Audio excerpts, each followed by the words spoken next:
it's working. Yay. Did you have troubles trying to get it on? No, I don't really use Zoom. Oh, Like I okay. use video chat people back home. It's either Messenger or WhatsApp. But I Oh, know okay. everyone back home. So I have the app, like when we did our cousin group chat. Were you in Yeah, that yeah. one? Yeah, I was in that one. I think it was only me, you, and to Michelle for like the first 20 or 30 minutes. Like the first hour. We're like, where was everyone else? I know. And then the boys came on and they did all their virtual backgrounds The and kind backgrounds. Oh my God. Yeah. of. I'm going to show you. Like, See I it. know you do the kombucha thing, Oh, but I'm yeah. still drinking my coffee. But I have all my liquids here. I'll show you. Like water bottle, coffee, kombucha. Nice, nice. So I'm like, when you're ready for at the end, I think I'll be done my coffee by then, so we can have our kombucha. Nice. I got my kombucha kind of already started. Oh, nice. So you're already at like what, 1 o'clock, 2 o'clock in the afternoon right now? Well, it's still more. It's 11:18 in the morning here. Oh, so it's only like 13 hours. Oh, no, wait, no, sorry. That is actually 15 hours. Never mind. Sorry, that is 15 hours. It ranges between like 14 and 15 hours because of daylight savings time back home. Okay. So like my math that I do is usually like -3 or 2 depending on daylight savings, and then I just change the AM to PM. Right? Yeah, yeah, that makes sense. So that's like the easiest shortcut I found to be like, okay, we can meet at this time. That makes the most sense. But yeah, it's Tuesday, 11:18 in the morning here. That's so trippy. It's so trippy. Yeah. But I guess it's not super weird because I know like if you were talking to someone like back home in the Philippines, Yeah. they're technically a whole day basically ahead. Yeah, I'm living in the future. I can tell you what's going to happen tomorrow. Well, yeah, you could definitely tell us what's happening tomorrow. Well, here it's nice and sunny. Here, I'll show you. I'm in my apartment. This is Okay. my view. Oh, so jealous. It's so nice. So jealous. Oh, nice. It's hot. If you see my hair blowing, it's because the fan's literally in my face because it's so hot here. But it's, I refuse to put my AC on so early in the summer part. Why? Like when we first, because it's expensive. Like Yeah. I'll put that one in. But also what the thing is when we first arrived here, right, we had, you're just used to having it. In the summer back home, we blast our AC, right? Yeah. So like when we first arrived here, AC is not really a thing for locals. Like they just acclimatize to the heat. And they just get used to it. Yeah, they're not common in like households, but like apartments with like, people like internationals and stuff, they put it in, right? Okay. But they're not common to have like in the older buildings, right? So when we first came here, because I'm just used to like, all of us blasted the AC in our Airbnb because, y'all came here when they helped me move. Yes. So in our Airbnb, we just blasted the AC. And even when I moved here, that's what I did. But I tried to learn to like get used to it. And then like now I have this fan that blows in my face. And I literally carry it in whatever room I'm in my apartment. Like if I'm sleeping, it's literally right in my face. If I'm watching TV, it's like I move it to the couch. And so that's why if you see my hair blowing, it's the No, that's okay. Do you feel as if you have to like turn it off or just get used to it, or like are you still trying to like like have a fan around or like turn on the AC once in a while? This fan I actually just fairly recently got because it was just too hot. Like I have my windows open. This is another thing. Too many bugs. Like this window doesn't have a mesh, right? There's no screen on it? This one, no. Like okay. That's a whole other story. My patio one, like they usually have mesh, right? Yeah. But each of these are individually owned, and I had this whole thing with the owner, like, can you please put mesh in? Because like that was the deal when I came here. Yeah. But I made these excuses. I just made my own like ghetto style mesh. Got it from like the equivalent of a Home Depot, and I asked my tall friends to help me pin it to like. Nice. So it does its function. It's fine. But like I had to do that myself. They didn't help me with it. So this one, it only opens this much, but there's no mesh. And there are too many bugs, especially at night when you have the light on. I was going to say, what's it at like night? Well, I've had some interesting bug stories lately because I'm like, is it worth it? Yes, because it actually gets cool enough at night that I don't need like AC or my fan on. But literally, so I was doing yoga. This is a funny story. I was doing yoga and my like TV area here. I'll show you where that is, which is like here in my apartment, right? Okay. So is it above the couch? In front of my couch, I'll set up my yoga mat. Oh, okay. On the floor, right? So I like lay it out. I was lying there peacefully in Shavasana. My eyes were closed, okay? And usually I've never had any problem with bugs, but it's also because I don't leave this the windows that don't have screens, I usually keep them closed, right? Okay. Yeah. Yeah. But it's been so hot, I'm like, I'll just leave it open. It's fine. So I only left it open for like a couple hours. Whatever. I'm lying there in Shavasana, nice and peaceful. Because I'm in summer mode, I do like double sessions for myself and like double meditation, double yogas. So there at night, getting ready to like go to sleep. So I'm doing my like sleep hygiene at night, lying peacefully in my mat, Shavasana. I fucking open my eyes and I see this big ass cockroach. I scream so loud. Usually bugs don't bother me, but it was just the element of surprise, right? My eyes were closed. I was not prepared to see this big ass cockroach. Was it on the floor beside you, or like where was it? Yeah, because I was lying on my mat on the floor, right? Yeah. It was literally like right beside my mat. I like got up really quickly, and then I have like a little shelf, and it like hid behind there. And I don't like killing bugs. I'll try to trap them and then set them free. But this little bugger like hid. I'm like, you gotta get out of here. So like, I finally was able to move him, but I had to kill it. So. It's okay. Some of them have to go. Some of them have to go. Like, I'll show you. So this is, it's a pen holder or whatever, right? Yeah. I'll literally take out all of the pens, trap them. And then put like a piece of paper or something underneath? Yeah. And then I put them out the windows, like a moth, or if it's a butterfly, I'll like set them free. But cockroaches, nah. You gotta go. You gotta go. Is that the worst insect there? I know that there's a lot of weird insects that are out there. So tell me what the insect situation's like. Yeah. So like, on BuzzFeed when you're like, crazy things in Australia, and you're like, I'll never see those. So to be fair, I actually haven't seen as many crazy things as they do have, but I will tell a quick story. So as part of my program, we had to do like the standard first aid, right? So I did that in the beginning of the year. And when first aid, you're thinking like, okay, you need to know basic CPR, know how to do like the bandage wraps and stuff like that. Yeah, the triangular bandage and all that. Yeah, but here you also need to know how to wrap if you get bitten by a snake. or like what you're supposed to do when you get bitten by a jellyfish in the ocean. It's not like Friends. I was gonna say, is it like just peeing on your friend? Is that what it requires? That's what I guessed when we did this course, but apparently it's like vinegar you're supposed to use. I'm like, who carries a bottle of vinegar to the beach? Like, he has the ammonia. Well, in fairness, a Filipino would. It's true. Yeah, but I don't carry. Do you carry vinegar? No. Honestly, I don't like the taste of vinegar. I don't like the smell of vinegar. I don't like anything about vinegar. The only thing I really like about vinegar is when it's in chicken adobo. Oh yeah. That's I don't eat that anymore, but I know what you mean. I remember the taste of it. My dad, he loves like mopping the floor in the house with vinegar. Oh yeah, my mom does that. Well, to be fair, that is actually a good way to clean. It's natural and it's like a good disinfectant. That's actually how I clean my stuff too. I have a spray bottle here and I put like diluted vinegar. But it works. I just can't do the smell. The smell's so strong. It's so pungent. I can't do it. Even in the studio back home when we clean, like we use water and vinegar. Time out. That's if you're talking about where Moksha Yoga is, where I came with you, that was not vinegar water. That was something beautiful. I don't know what it was. It was something majestic. We have different products in that cleaning bucket. So what you smelled was probably the other stuff. But you only clean it for like the surfaces, or you clean it for the floors? That's not what you use for the floors.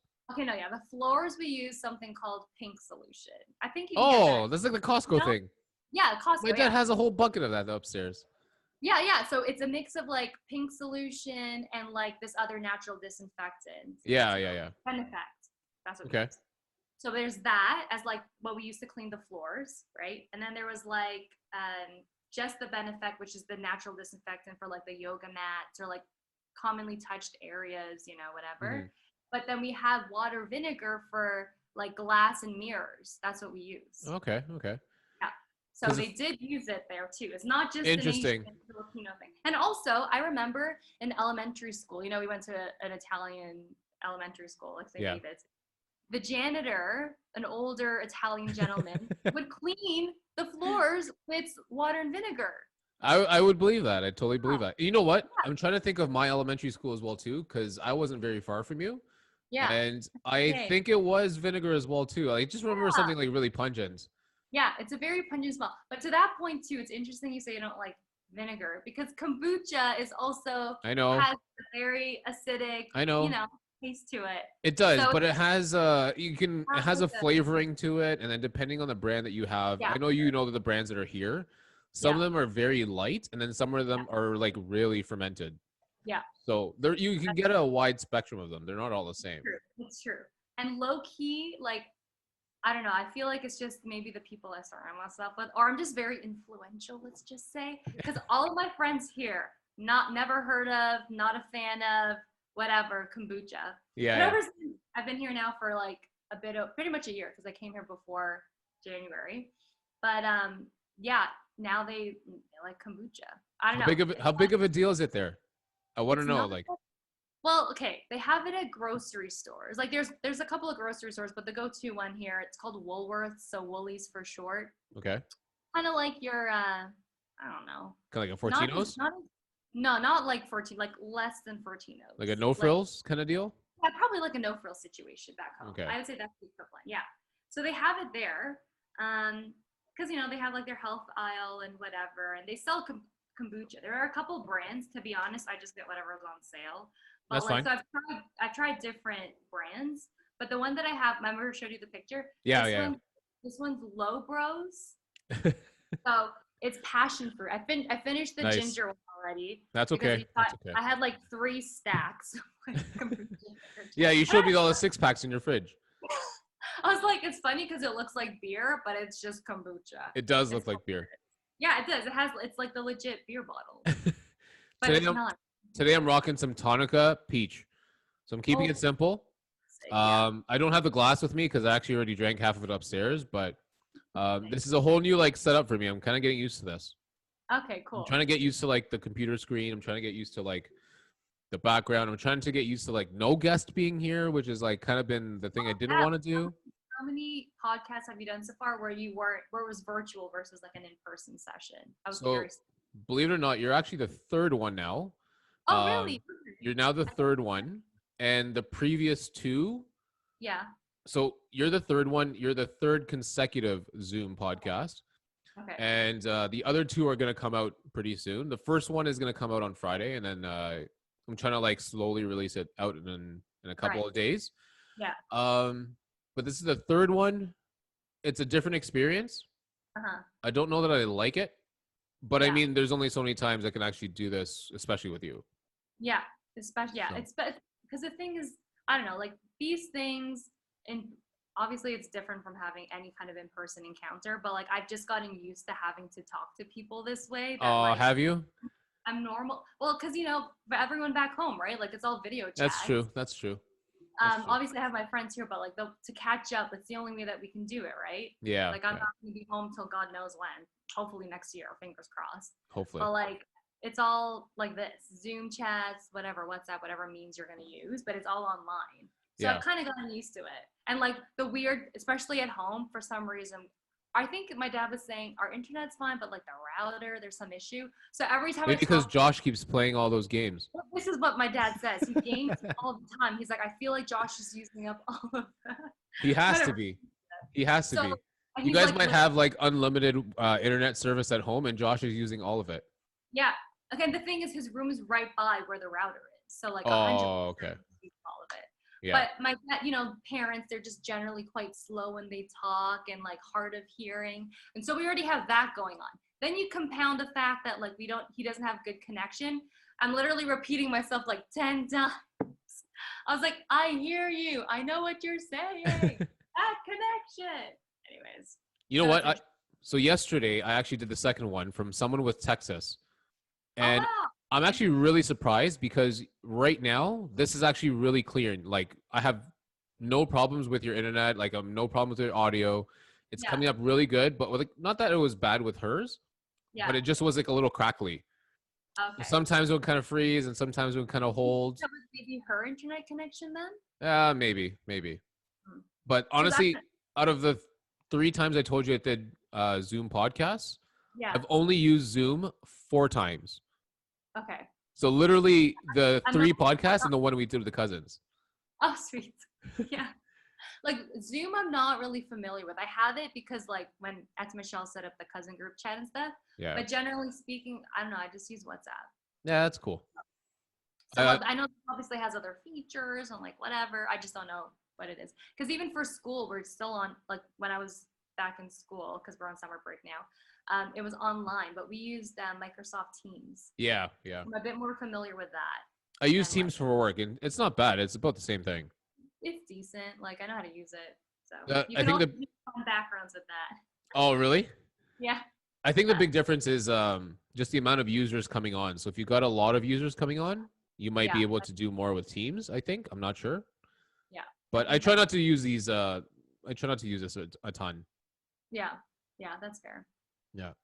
So welcome to the podcast. Welcome. I listened to. Sorry, I talk a lot, but I That's listened okay. to most recently the one of you and Courage. I Oh yeah, freaking yeah. died. And then yesterday, I just listened to the one of you and Nets Land. The hairspray. Oh my gosh! Hairspray. When you sprayed her in the face. Oh yeah, yeah, yeah. Oh Like no, a it was a perfume. perfume. It was a perfume, yeah. I was like, did you actually do that? It's so. Yeah. I didn't even know that was a wrestler thing. Just hearing that you sprayed some, your like your sister with, and I remember Auntie Lisa's perfume because when I would hang out at your place, You like when guys always went to their room? yeah, because when Aunt Casey did her piano lessons with Aunt Leanne, I would hang out with Auntie Lisa. We'd bake or do whatever, watch Yeah. Oprah, and I would draw. She's watching her talk show. But I remember going to your parents' room and like I remember that perfume because it had that ball thing where you like squeeze Yeah, it. Like, so it's its own separate glass piece. So it'll be yeah, like this, and then it'll have like a little spout with a little yeah. ball puffer. Yeah, I remember playing with that because I'm like, oh, this is like the ones you see on TV, but like not everyone has them. I never sprayed it, but I did. I remember that. Like that's the image that I had when I heard the story of you spraying. I was like, that would fucking suck to have that on your face. No wonder you don't wrestle. So it's not just in the face; it's also in the eyes. Like that was the wrestler's like thing. He would not just spray it like from a distance at your face. Oh man. So he would beat you, he'd pin you, get the W, and then like just go like right to the eyes and then go squirt squirt. Oh, and the wrestler would be obviously really pissed, but he would walk off like all cool and macho. Oh my god. How do those people not go blind? I know it's like a whole ordeal of like it's not whatever. Oh, it's all fake. You know that he's only spraying water. Yeah, it's all an act. But still, like it looks real. So you just feel it viscerally when you're watching that stuff. You're like, oh my god. Listen, I'm sure there's something that Josh did when you guys were like all growing up. Was there anything like between the three of you guys that would like? Well, I think honestly it was more at Casey. Josh was pretty. Oh, like, really? So I remember they're gonna laugh when they hear me tell the story. But like, so you know we had our solarium like in our old house. Yeah. Okay. So like one summer we're probably like I don't know, maybe I was like 7 or 8 or something like that, which means that she was 9. So if I was like 7, she was then 9. She's 2 years older than me. And Josh is 3 years younger than me, right? So he was like, he was young. He was like 4. He's 4, 5, 6. I feel like I may get this wrong, but I think that they were fighting. Because the thing is, so I used to fight a lot with her. And then Josh and her used to fight. But Josh no offense, you seem like you'd be just the one out of it. Like you'd seem like the one that just wants to stay away from it. Oh no, well with me and her we fought a lot. Oh, okay. Like little, little spats. It's like not a big deal. Oh, okay. But like me and her used to fight a lot because I would just annoy her. Got it. As you can probably imagine. Like the younger sister. I don't know if that's a thing. I didn't know that was a thing. Yeah, well, I mean, I think I annoyed her, but she's just also easily annoyed, I think. But anyway, so yeah, me and her would fight a lot, or like Josh and her. So like those were the dynamics of like sibling fights. Okay. I think they were in a fight or something. And this is an example, as you said, where I wasn't in it. I was literally just like physically there and like not involved in whatever the situation was. I don't even know what they were fighting about. But she literally, was it her, Josh? I'm trying to remember so I get the story straight. They can correct me if I'm wrong. But I'm pretty sure it was her or Josh. Fuck, I don't remember. Okay, I'm pretty sure it was her though. Okay. She threw, so we had, there were these like Filipino shoes. Like they're slippers. They're not chinelas. Okay, they're not chinelas? No. They were like cute little kitty sandals, like a slip-on. Okay. The heel they were actually really nice. The heel was like wooden and it had like a scene. It was like hands carved. It was nice. I think I got it from my grandma. But anyways, it's wood, right? So it's like not like light plastic. It's like a chunk of wood on a heel. Anyways, she got so mad at Josh. I'm pretty sure she threw it, but they can correct me if I'm wrong. She threw it at him because she was mad, but because I was in the middle, it hit my ear. Like it literally hit my face. And I'm like, what the heck? I wasn't even involved in this fight, but I was literally in the middle. So that's just the relationship, I think. Middle child, middle of everything, you know? Nice, nice. Yeah, I guess. I only Classic. I only remember one fight between myself and the three of you guys. And the What was one fight came between Ate Casey for you. Yeah? What was it? I don't remember this. So Maybe if you jog my memory, it'll come up. it's kind of funny. So I think we were somewhere, I don't know where it was, but we were definitely not in Toronto. We were somewhere traveling together, our Okay. family, your family. And Yeah. I wore a t shirt that day that Yeah. said, "You're boring." And it has the like just tired face, you know? Yeah. So it was just like a cartoon. He was like, oh, he's like tired, he's yawning, and it just says, "You're boring." Okay. So obviously, Wait, you know, do you know how old you were? Because I can backtrack to like in my time memory bank. you guys came with us to Florida, right? I think so. Oh, I was so young. I don't remember any of that. I saw That's photos. why. So yeah, I think it was in Florida. I want to say it was in Florida. I was probably like So 96. So I was 9 at that point. 96. I was 3. Yeah, okay. I was 3 or 4. Yeah, I was 3. I don't remember that, but okay, continue. So yeah, I think we were in Disneyland and we were around like Magic Kingdom or like one of those, you know, really, really nice spots. Yeah. And, you know, Richard was like, me and Richard were like this, right? Yeah. So Yeah, whenever we like hung together, like it was cool. But then whenever we split, you yeah. know, your Ate Casey would come around and like we would talk. And then I just said, Ate or Casey. And I just went like this. And then I pretended to do the yawn. And she's like, don't say that. And then she like hit me in the arm, like a nice slap. Oh And it my said, God. "You're boring," just like as a kid would. And Yeah. I think she went to go tell on me. She told your mom, and then yeah, we got into a fight. That's funny. That's so funny. Actually reminds me, I'm just thinking now of all the memories I have at your house. Oh And like I goodness. said, I was mostly there when she was there for piano lessons with that's Leanne. I would just come along and hang out with your mom. We loved Yeah. like that's why I think I love to bake now is because we'd always bake together. But I remember I was wearing these jeans and my favorite top at the time, which was like I was probably like 6 or 7 or something. And I was wearing like it was a white long sleeve and it had like fake pearl buttons and like pink bows and Okay. it's like a clean white shirt. Okay, we're making like chocolate cake or chocolate brownies or something Oh chocolate. no. Okay, so anyways, we're making it, and like you know how you beat stuff with a beater, right? The Yeah. electrical beater. And your mom's like, okay, you can hold this while I get something from the fridge. Don't lift it up, just hold it in the bowl. I was Yeah. like, Of okay, course. I got this, don't worry. But because I was a shit disturber, I was like, lift. I got it And then chocolate going everywhere. all over my face, all over my shirt. But your mom's just a jokester too. We just laughed it off. But She I was was a like, oh, jokester. but I was like, oh shit, my mom's gonna be so mad. I got it on my white shirt. So I remember going home, and your mom had a plan for me of how to like this, like what do you call it, like mitigate the like anger of my mom Okay. or like dirty. She's like, okay, this is what you do. You know, ring the doorbell. Your mom's gonna open the door, and then she's gonna see your shirt because it's brown now. It's Of not course. white. But as soon as she's like, what did you do with your shirt? Be like, here, mom, I made you brownies. So I remember literally doing that, and then my mom just laughed it off. Like your mom has this really great way of diffusing things with humor. That's how I remember her. Interesting. Yeah. Or even during your baseball games and stuff, I remember she would always just pick us up, and we would like ride our bikes. You know, the community center. Yeah. Or around the parks, and you just go on the Around the sidewalks. park. Yeah. Or during your games, she got me into sunflower seeds. Oh yeah, yeah, probably.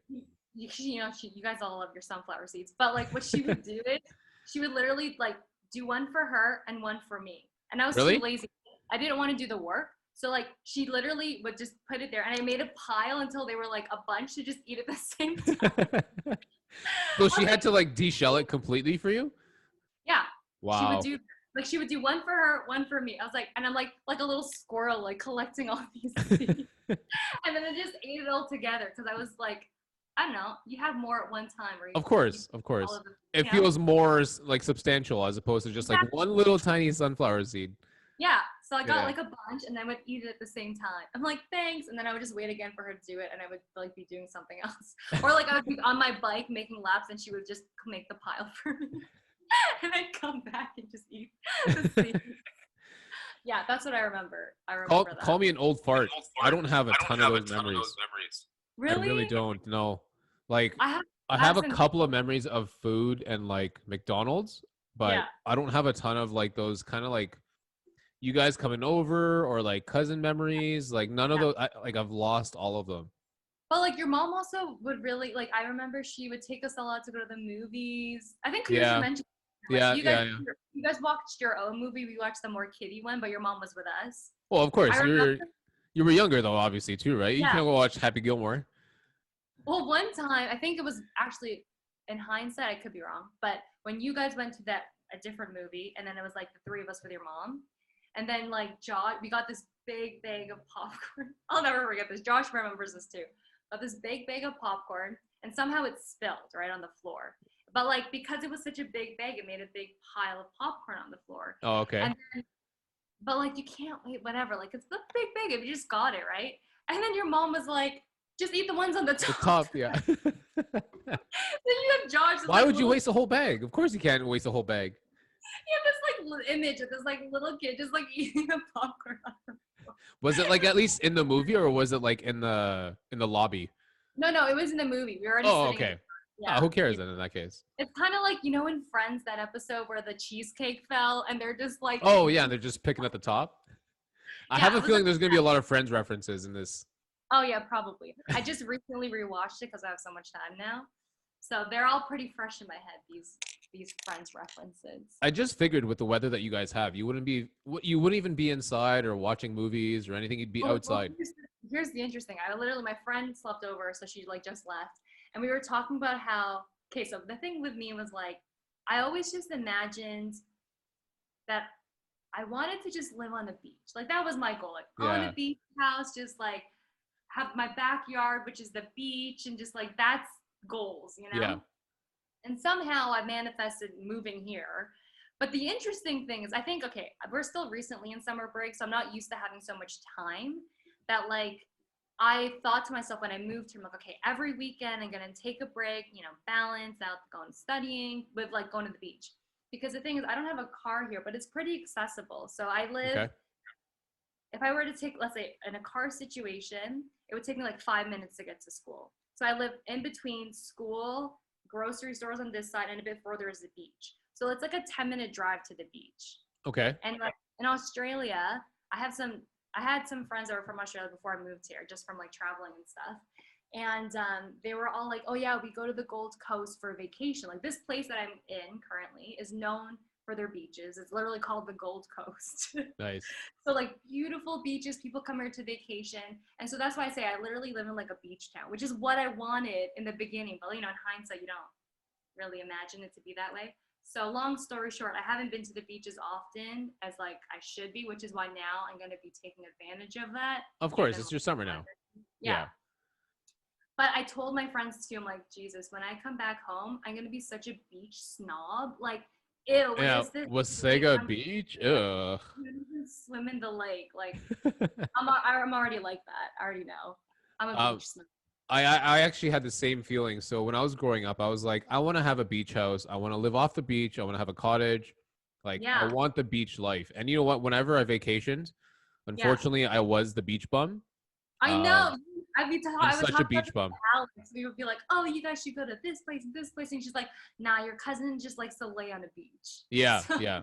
So for her, she's more of the venturer and like walking around and experimenting and yeah, seeing new places. And I'm like, nah, I just want to sit down. I see, don't want like, to come home from vacation tired, you know? fair. That's fair. But I'm like, I feel like I'm a mix of both of you in that way. I like doing both. So what I usually do when I plan my trips is like we do our adventure stuff in the beginning, and then we end off in like a beachy type of thing. Okay, So, okay, like you got to mix of both, best of both worlds. Because I feel like if you're going so far away, let's say Thailand, right? We're there sure. for a couple of weeks. We did like all the adventure stuff, and then we ended up at the beach for like the last couple of days. So you kind of unwind in that way. But I Yeah, still got to do the adventure stuff. true, So true. yeah, A mix of both is probably the right call. yeah. Or if you're just like me, you just sit on the beach for 7 straight days. Everyone I talk to, I'm like, you would love it here. I'm just low key trying to convince everyone to move here so that I can like, justify staying here. But I'm like, at least my family's here now. So now I'm good. I'm like slowly recruiting my parents. I'm like, oh, you'd love it here for retirement. Like my dad's always said he wanted to retire just like him on an island in the beach with his like fish. You know, my dad's, he doesn't eat shellfish, he's allergic, but he loves Okay. fish, right? So I'm like, Dad, they have like the best fresh fish here, like the ocean's right here. They have a good healthcare system. Like your mom should just like retire here, you know?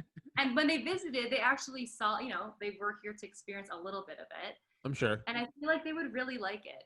So you I'm kind of sure get they the, would have ventured a little bit more if it wasn't for a little someone that didn't have an injury.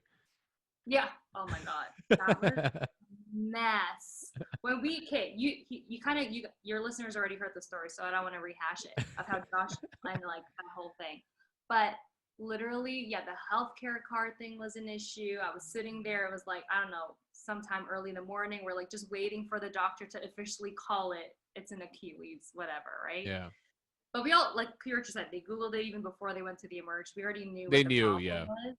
But like, you know, Emerge kind of takes their time, especially in the midnight. So it's kind of like you're just waiting there for hours. Was To that get, a like, day or two before you guys left? it was, I think it was actually like a week. So we had Oh, okay, a some, week. Okay, okay. like, because he, I think it was the day after I was driving him around. I was Okay. like, sure. Like, okay, what do we need to do before I leave? I'm like, I have my own stuff. I have my own checklist of things I got to do. But Of now I course. got to do stuff for him too. So we're literally like driving around. It was so busy leading up to it, like getting his health card, getting the like doctor documents whatever for the airport too, you know, like so that we can get him access to whatever, like a proper seat on the airplane, blah, blah. And then like that plus like his school stuff because he had exams. So I was literally like driving between doctor's office, York, and like doing my own stuff to like pick up little things that I needed to pack. It was very hectic. And then, but there are pros to this too. You see a guy in crutches with his leg wrapped in a wheelchair at the airport, you get good service. Yeah, I can imagine. I can imagine. That's the flip side of it. But it was hard to like, he basically stayed in the Airbnb with Casey while me and my parents would run around here like looking for places to inspect to find a place for me to live and like getting groceries and all this other stuff. Nice. So that's why I think when they were here, unfortunately, but like, I don't know, I feel bad when my parents came here because it felt like work. You know, every day we'd wake up at this time, we'd have to go inspect different apartment buildings. We had to go get furniture or whatever. It was always like something that something had to be on the go. Yeah, so they never really like properly, we never really had like a proper beach day or like a proper whatever. The only thing we really did when they were here was we went to the sanctuary so that we can see the koalas and the kangaroo, which is great. But again, it was like a one day off kind of thing. Yeah, and it probably wasn't like a more of seeing the rest of Australia. It was just obviously just enjoying an experience, right? Yeah, like, you know, we had a nice Airbnb and stuff like that, but it wasn't like every day. It was a vacation thing. Yeah. It was literally like that was the one day that we did something, which was we went to the sanctuary. Other than that, we were just running around trying to get stuff, furniture or whatever. So that's why I would want them to come back to properly enjoy it now. I'm like, one, you have, if they have the time, and you know, obviously this isn't a non-COVID world, I'm imagining. I know. But like, if everyone came to visit, there's now I know the place well enough to be like, okay, these are the good beaches, these are the good restaurants, this is where we should go, you know, because I've been here long enough to know what I think they would like, that I can like curate a good, you know, itinerary for them. Oh, for sure. For sure. And I'm sure when they come over, they're not gonna you know what, they might have a lot of time. So if they do have a lot of time on the plate, then yeah, they could definitely experience a full lifestyle of being in Australia, right? Yeah. And especially it's kind of like when you say that you're going to the Philippines, because it's such a long flight, you need to come for at least 2 weeks, right? Yeah. So you need to save up your vacation and all that stuff to make it worth the flight, because the flight's so long. Oh my goodness. So what's the time? Well, you know, but between the actual flight and all the transitioning, especially if you have layovers and stuff, it could be like a full-on 24 hours, right? Of course. Is there did you come direct or did you have to make a stop? Well, we stopped at the Philippines, right? Because we spent Christmas there. Okay. And for that, I'm pretty sure it was just direct. I want to say. Sometimes you can go to the Philippines direct. Otherwise, you're going through Vancouver. Yeah, I don't. Or sometimes Tokyo. Yeah, no, I don't think we stopped in either of those this time when they came.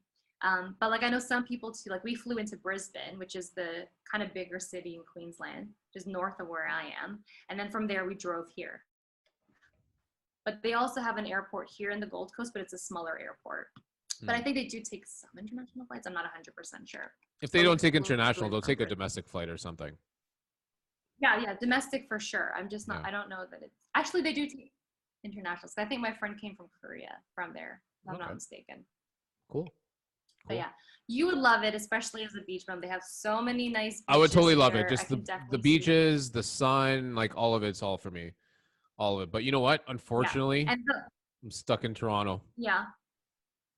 I'm stuck in Toronto.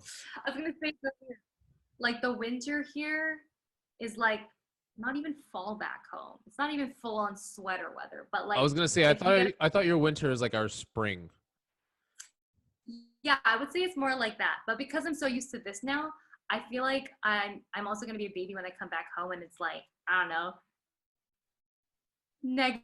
oh my gosh, it's freezing. Because I'm not used to it. Yeah. You get acclimatized easily, you know. Yeah. When I left my store today, it was probably... like. Oh. Sorry, what'd you say? Yeah.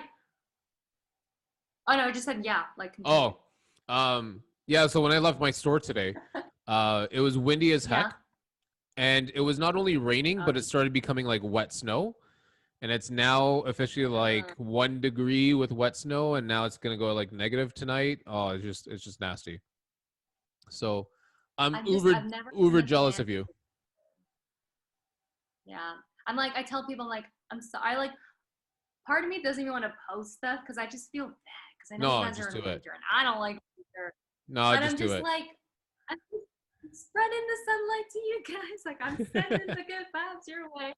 But I know, like, my parents were sending me photos. It snowed there too at some point, right? Oh, already? yeah. Like, it was probably like a week ago. A week ago, I think we had like 10 centimeters or something like that. Oh. Yeah, I know. Well, the thing that I don't like the cold, but I also hated shoveling the snow. I just don't like it. I don't mind it. You get a lot of snow. You do get a lot of snow, and especially where you are, believe it or not, like the further north that you keep going, it does get a lot more. Like the snow does come a little bit thicker. So. Yeah. And so like it's always like our family activity. All right, everyone put your winter coats on and let's go shovel the snow. And like the driveway is pretty, like it's pretty big. So like it takes a couple people. And then I just it's too cold. I'm just not a fan. I've never been a fan. Just stay there. Just stay there. Enjoy the comforts. Yeah, exactly. I'm like, when my friends were like, don't you miss the snow? I'm like, my version of missing the snow is like looking at it cozy with my blanket and my hot chocolate, looking at the snowfall from inside, not shoveling it and walking around in it. Not shoveling. Like as a kid, sure, like snow angels and snowmans. That's fine for like a couple hours, but not like for a whole season. You know, because I feel like winter drags on back home too. It's a pretty long season, right? It is. But as long as you're on the Gold Coast right now, just enjoy the sun, enjoy the weather, enjoy that beautiful breeze. Please bring it because we definitely need it here. It sucks here. Oh, geez, yeah. But at some point, fingers crossed, I don't know what the whole travel is just going to look so different moving forward. But someday, eventually, I'm here for at least 3 more years. So hopefully by then. Maybe we do like a little bit of a cousin's visit. Oh, I would love that. That'd be so fun. Oh, geez. Yeah, that would be cool. You'll get to show us the beaches and show us around. Oh, yeah, that'd be fun. I still haven't, they drive on the other side of the road here, though, right? I've heard. And the cars are also switched, like driver on the right side. Mm-hmm. Yeah. I haven't tried driving here yet. I'm a little just nervous to do it because I already basically have my left and rights a little bit disoriented. I'm always like, left is this, right is this. You have to think twice about it.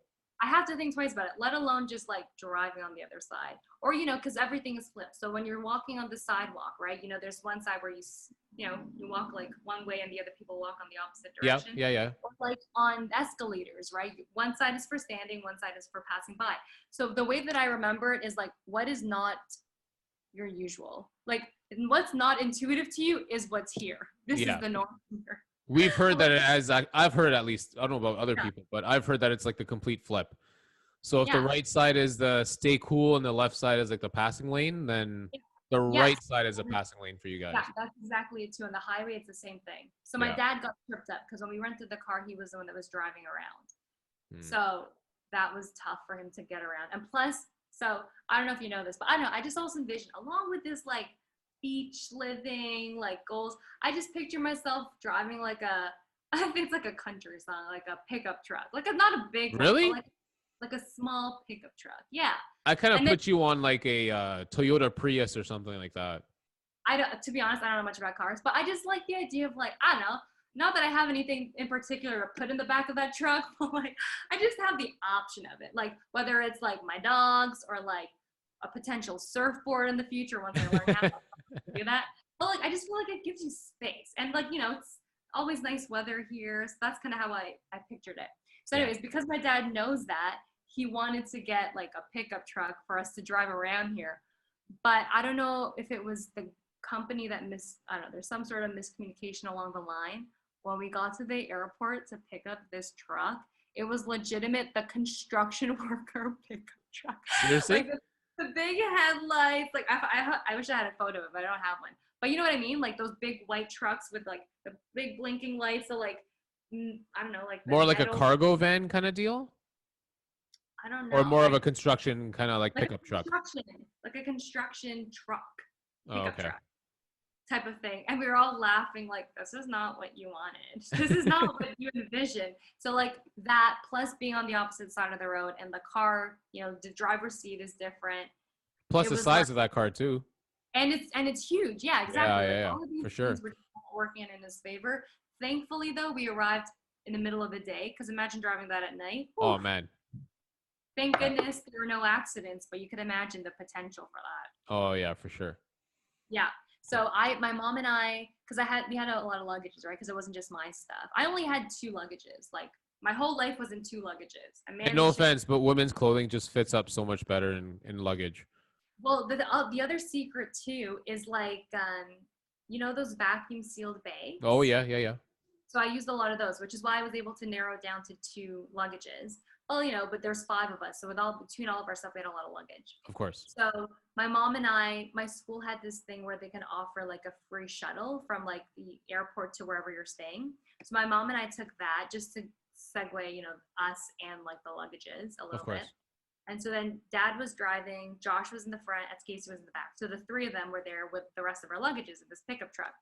And like Josh was the co-pilot, but he was literally like, Dad, you're too far left. Dad, you're too far right. Like every little subtle thing, because the car's huge and you're disoriented because you're Of on the other course. side, right? Of course. So Josh was like, we almost got in a couple accidents, but like thankfully, and Josh is calm. He's very good in these situations, but I'm pretty sure Casey was freaking out in the back, like, oh my God, what's happening? So between the two of them, they managed to get to the Airbnb safely. But even when we were driving around and they were chilling at home and me, mom, and dad were like out looking at these places, trying to find all this furniture, I was the one sitting in the front because my mom got too freaked out. She's like, oh my God, I can't, because she's like the backseat driver type of thing where he's like, honey, you're too far left. You're going to go this way. I'm like, Mom, I'll sit in the front. Because I'm like Josh. We have pretty calm demeanors when we Of need course. to have Yeah, yeah. pressure. I'm like, okay, Dad, just move a little bit to the right, move a little to the left. But in my head, I was like, oh my God, we're going to die.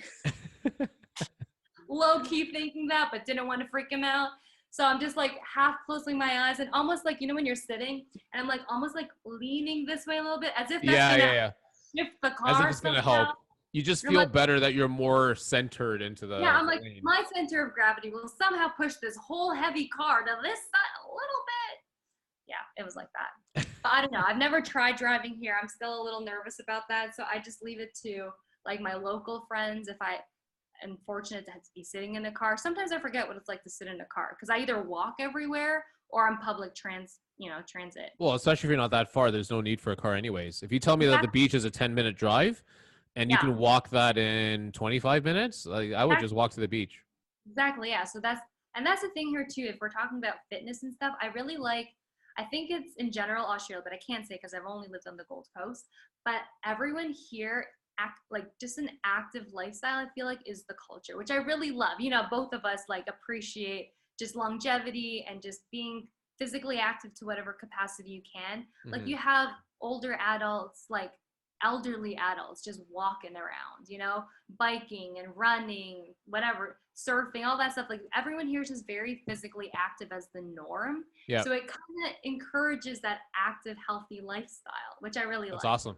That's awesome. So that's why I'm also like, everyone needs to just come here. So then you'll like, you get the balance. You get the nice sunshine, the nice weather. Everyone here is much more lax. You get a lot of the Western culture influences, but it's not the same kind of intensity. It's not the full Western culture. Yeah. Especially when it comes to work and productivity, it's not the same mindset here, right? Like people I've heard will literally take their lunch breaks to go surfing. I kid you not. They're like, meanwhile, here we are trying to get a half hour. Exactly, yeah.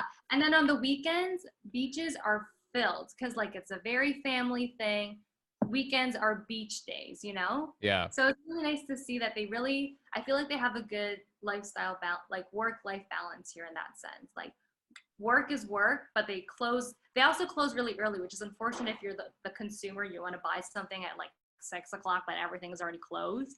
But they close early because then they go home and they hang out with their families. Right? That's awesome though. That's awesome. So, but yeah, like if you're living here and you have that kind of, I think that's a great balance to have. I think that resonates with me more so than like grinding, for sure. Grind, plus the winter, plus all these stuff. I'm like, get me out of here.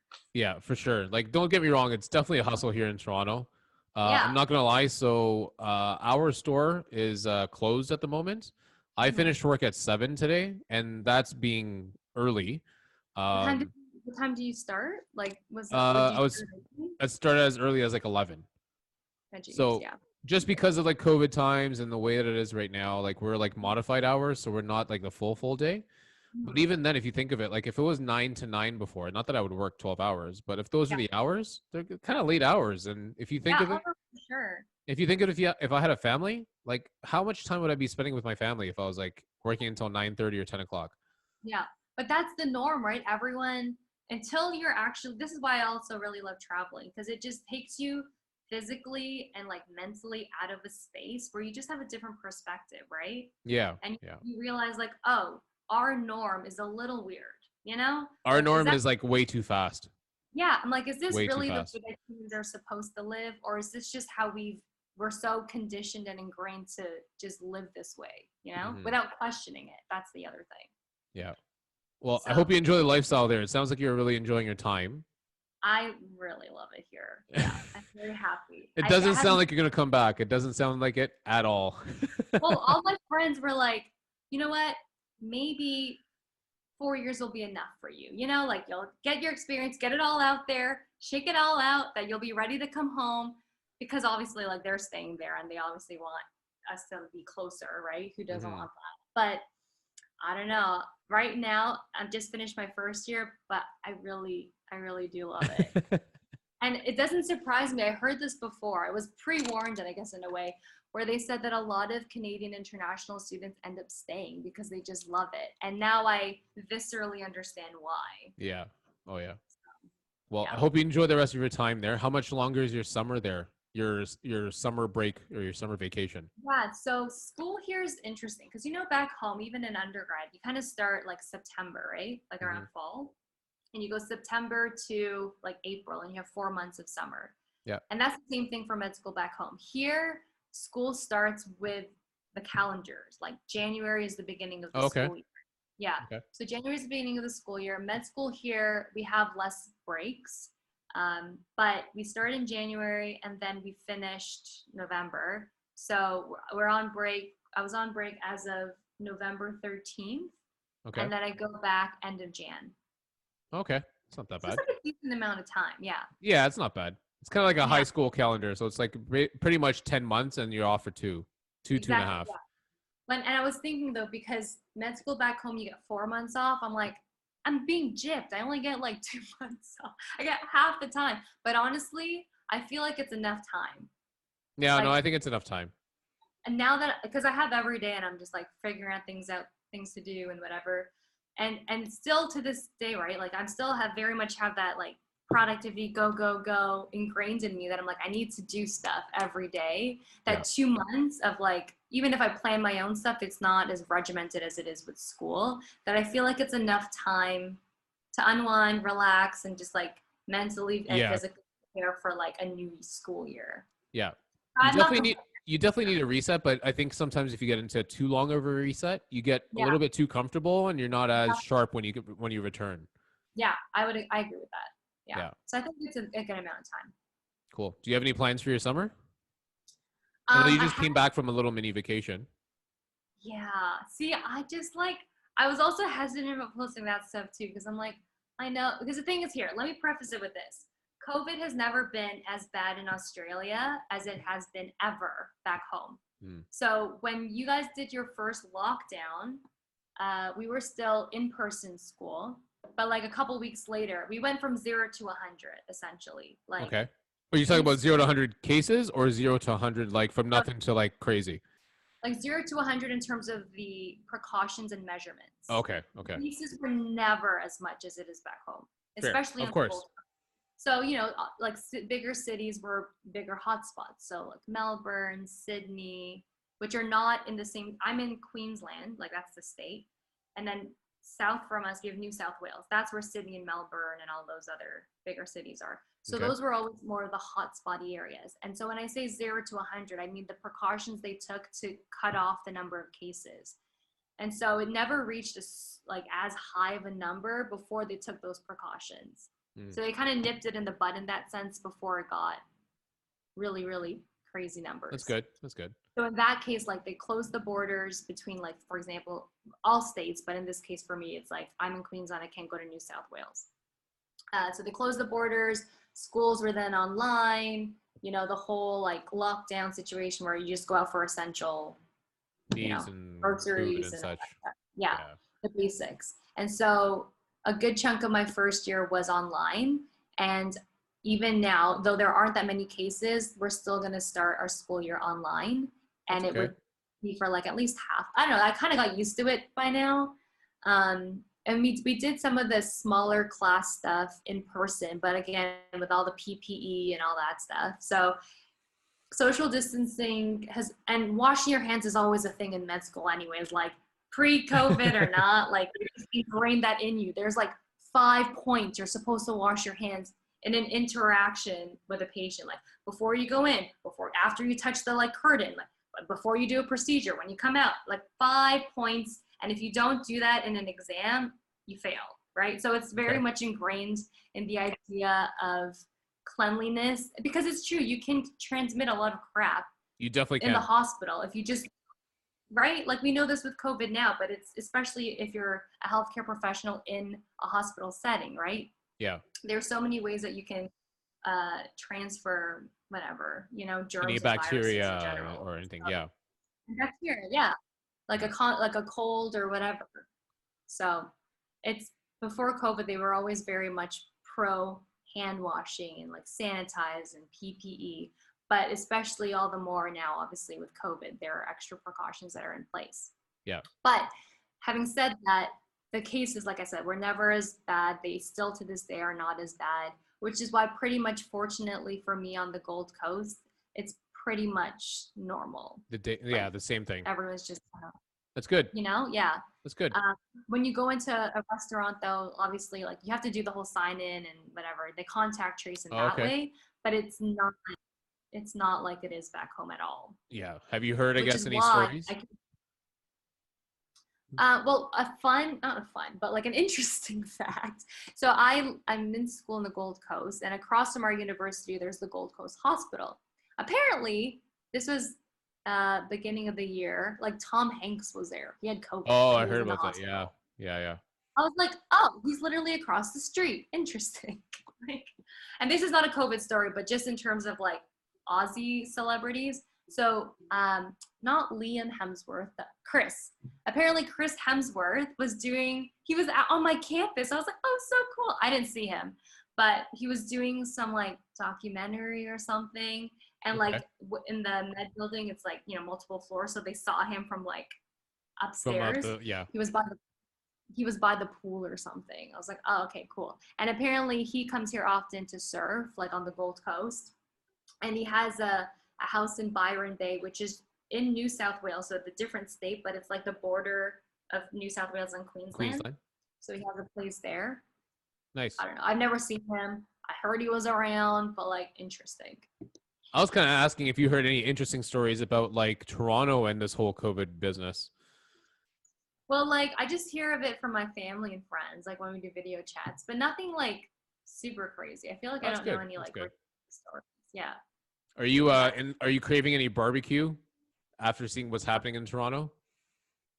Oh, Jesus. I heard that story the other, I think I saw it on Instagram and I was talking to my friend about it. I was like, honestly, it's literally a different world. I It feel totally like is. It totally is. But you it's know what? You've legitimate. left it for a better place. Yeah, I mean, I'm very grateful. Like at the end of the day, given everything with COVID, I'm like, I think blessings in disguise that I can't go home. Like I'm actually safer being here, let You alone really having are. You very much like are. the number of cases, all that stuff. So I'm just better off staying here for many reasons. I'm like, now the only thing I wish is I could pull everyone from Canada to stay here and hang out with me during the summer. That would be perfect. But One yeah, day at a time. One day at a time and one person at a time. But if yeah, I'm sure if exactly. you get one person or one cousin or two cousins over, like the rest will come.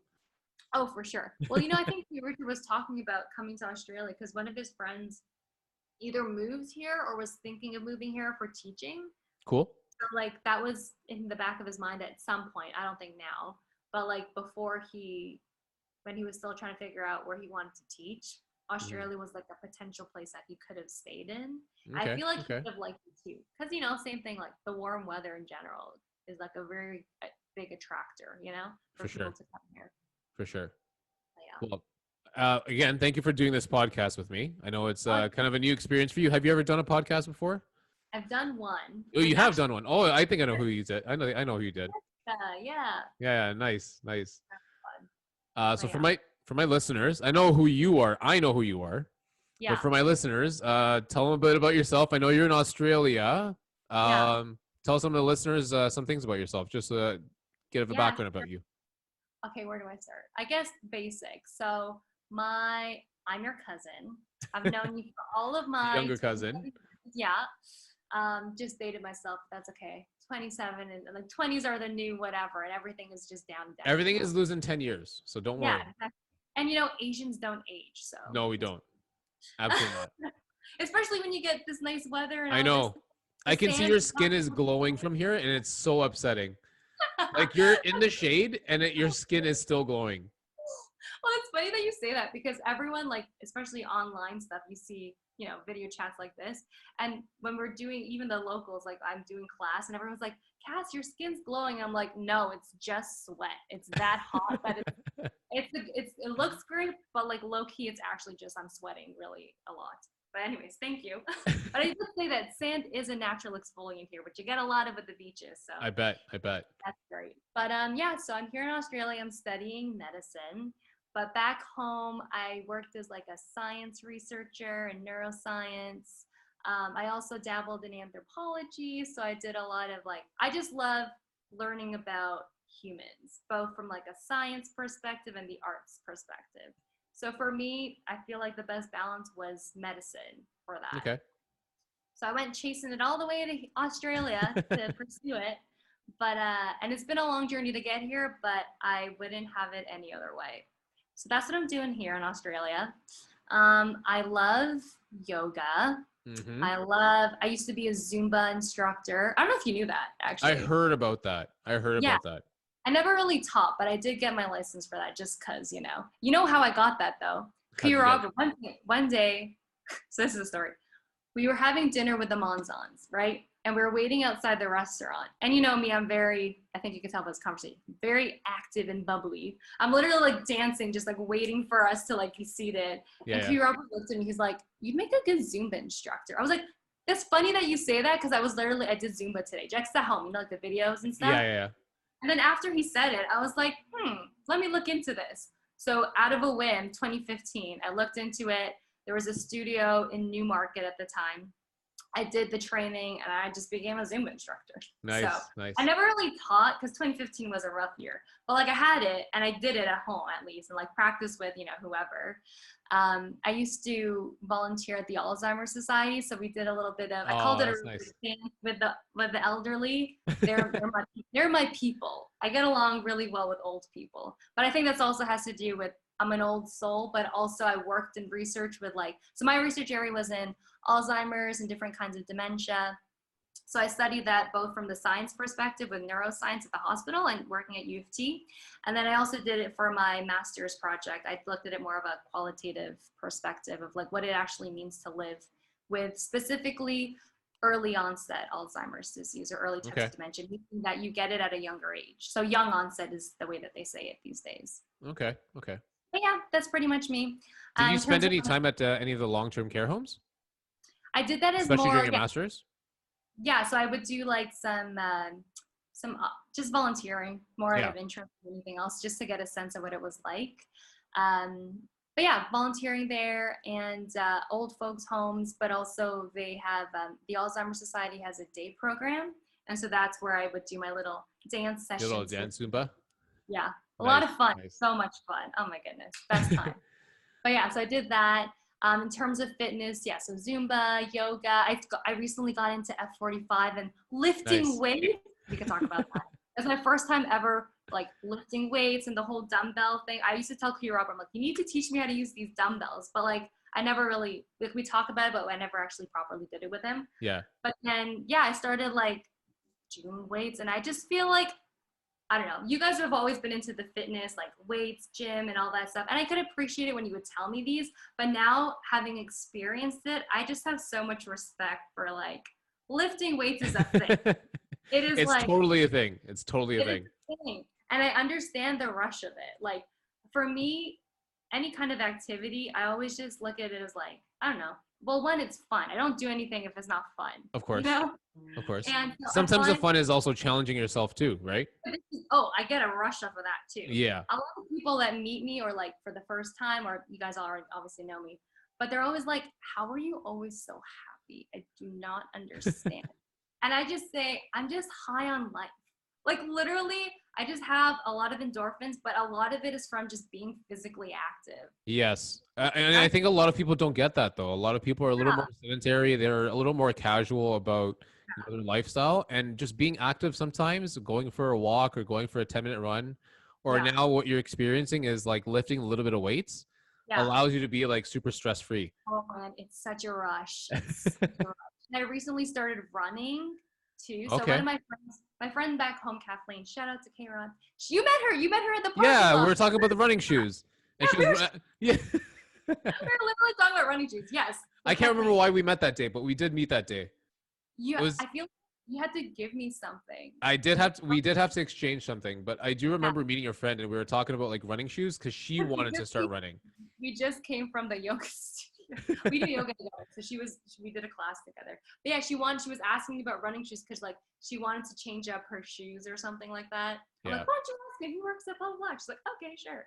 But yeah, so she's a runner, and I've always I don't know I've never considered myself to be a runner. This is another thing that kind of is a theme that runs around like weightlifting for me at 45 and running was just like limiting beliefs, which I think it ties into the whole like sports psychology of things, right? Like you just Yeah, kind of I have this agree. mentality like, oh, I've never sorry, there's construction going on outside. It's all Can good. you It's hear all that? good. Yeah, I can Yeah. hear it. I thought someone flushed a toilet or something like that first. Well, the thing here is because I'm also kind of on the highway-ish, a lot of people like to like race. So you hear like, Oh, whatever. especially like it's really loud, but As long as it's not late at night. not too late at night, That's good. fortunately. That's good. Yeah, but so anyway, so for her it was like she's been a runner. And for me, I've just never ran, so I kind of was like, I'm not a runner. I don't run. I don't know how to do it. I don't have the endurance. Yada yada yada. But it was literally because I never tried, Yeah. right? And even Yep. with lifting You just weights, I'm kind of like, made that like that limit for yourself and just you're not going to do exactly. it. Yeah. Yeah, even with lifting weights, I'm like, I never lifted weights. Like, I can't even really do a proper push up. Like, I just don't. I don't lift weights. But like, it wasn't until, and goes with anything, with sports activities, physical activities, or life in general, right? Like, obviously, you don't know what you can do until you try it, For and you sure. put in honest effort to actually be okay with failing, be okay with messing up and getting back up, right? Yeah. And so the theme with all of these new things that I just love, I've fallen in love with, are things that I literally just held myself back because of self-limiting beliefs, you know? Yep. I think that's even the reason why, in a way, I mean, I'm grateful for the journey that it took me to Australia, But for a long time, I was really hesitant to apply outside of Canada because I'm like, my family's here, like everything's here. I just don't want to leave, you know? But Yeah. it was the idea of literally not limiting yourself. The sky's not even the limit. The whole universe is your infinite potential. That's how I see life these days. And Nice. that's why I'm high on life. Because it's like there's so many ways to stay active, right? There are, and you're experiencing a couple of them. So obviously you started with yoga, you started Yeah. doing F45, and I think what's really good about F45, and I haven't done a class, I Yeah. can't tell you I know exactly what they do, but the one thing I can tell you that I can visually see that they do Yeah. is it's very group oriented, it's very collaborative with each other, and it's very supportive. Yeah, and So that's the thing, that the themes of yoga I felt there, which is why I was like, I'm home here. The sense of, again, Gold Coast is a very small beachy town. The same people, the regulars come in. It's a yeah. sense of family and community. I was like, I remember my first free trial. I went with one of my friends from school. She lives in the same building as me. So we were, those like ropey things. Yep. Yeah. The battle Yeah, ropes. yeah, the battle ropes. So I was literally there. There was this couple that I would always see, probably mid 50s, early 60s, fucking killing it. Like, I'm like, holy shit, this is insane. Like, I want to be like that. Like, it's so inspiring. That's why I love it. You see people of all different ages, and in each of the groups, there are different weights, there are different thicknesses of those ropes. Like, you can Mhm. adjust Mhm. to your level. And like you can still have this sense of everyone's doing the same workout just in a modified way, which is what yoga is too, right? You can do Basically, the same pose or get the same stretch, but you're doing it in your own body for yourself, because everyone is different, right? Everyone's at of different course. levels. Our bodies are built differently, and you can adjust. And that's why I really loved it. They're very supportive there, and it's a good vibe. It totally is. It's a And good vibe. you got me into that vibe because I was always about the gym person. I was always about working out, and I too was pretty rigid. I Mm, too was always like limiting myself to say, you know what, yoga, it's not for me. I do my own stretching. I don't need to stretch in a class. I don't need to stretch with amongst other people. I don't need to stretch in a hot yoga class. yeah. But somehow, some way, you and your Yeah. sisters dragged me. How did you just like, what made you decide to try it? Because I don't think I was always like, I mean, I was always like pro yoga, but I was never You were like that. very pro yoga, but you weren't like trying to drag anybody. Yeah, yeah. Because I never try to like, whatever, let You try people not do to their. influence. You try not to drag people into like some of Yeah, your. Yeah, I understand that side of it. yeah, What really got me into it, I was always a person that enjoyed stretching. Anyways, I enjoy my flexibility. I kind of brag about that from time to time. yeah, And I think when we went, it was what, like maybe 2 or 3 years ago now. yeah. It was a couple years ago, A I couple think. years ago now. Yeah. But when I did go, number one, I love the sauna. I just Mm, love the sauna. And even when I'm sitting in the sauna, it's one thing to like just sit in there and like concentrate on your breathing and just like really take in the hot air. yeah. But there's another thing to actually like stretch and like really get loose. And because it allows you to get so much deeper, you're actually able to reach for more. This, 100% this. So what I think I really enjoyed was, first off, I love the sauna. Second Mm-hmm. off, I was really flexible. And Mm-hmm. then I think I kept seeing you guys just showing pictures that you guys were always working at Moksha Yoga at that time. And I was Yeah, like, I was on the fence. I didn't know. I don't even know how we came across to getting our first class in. But I yeah, remember the first class. I remember exactly where we were. And yeah. in my head, I was thinking, if you don't know me by now, in my head, I was thinking, do not get to the front of class. Do not, do not, do not, do not, do not get to the front of the class. Yeah, If I get to the front of the class and we do one of these poses, I'm one of the guys that gets really conscious about the way other people perceive me. yeah, So if I'm in like one pose and I just like kind of like lose my balance and stumble a little bit, like I don't want yeah. to be the one that sticks out. So luckily you guys chose like the back 3/4 of the class. And we were right by the window. So you I remember. walk in, we're like back in the corner, Mhm. and all I remember was there was like not one empty space. It was a freaking busy class. It was like 7 o'clock, 8 o'clock at Yeah, night. that one was a pretty packed one. I remember that. And I just remember trying to do my best, trying to just like kind of join the class and like kind of go with the flow and like just get an understanding as like to what I need to do. Yeah, Um, the high, the high you walk out of there with, because you're in a hot class for an hour, you've yeah, like super stretched like extremely deep. yeah, The one thing I did notice though is you got a better stretch if you did hot yoga after like a workout or like another stretch afterwards. Yeah. Like if you just go into their cold, it's one thing, but if you go into their loose, it's another because it's a whole different ball game. Oh, for sure. Yeah. The other thing too with the high and the peace, like you just feel so relaxed and like nothing can bother you. You're just in this, because that's the whole point too with yoga too, right? It's like it's to activate your parasympathetic nervous system, right? That's Yeah. the rest of the situation. Because like we were talking about, it's so go go go, especially back home, right? Like you're working, you're grinding, you're doing all this stuff. You need something to, and the thing is that stress actually, and you feel it when you're stretching, right? You hold tension in your body that when you're actually, you take the time to breathe through the stretches and you literally are physically unleashing that stress and that tension. A lot of people hold tension in their shoulders. I hold it also in my hips. I have really tight hips. And so like when you get that good stretch, you're like, oh, not only does this physically feel good, but also mentally. That's the union. I feel like the reason why I do yoga, honestly, isn't actually for the physical stretch. It's to calm this thing over here, my brain.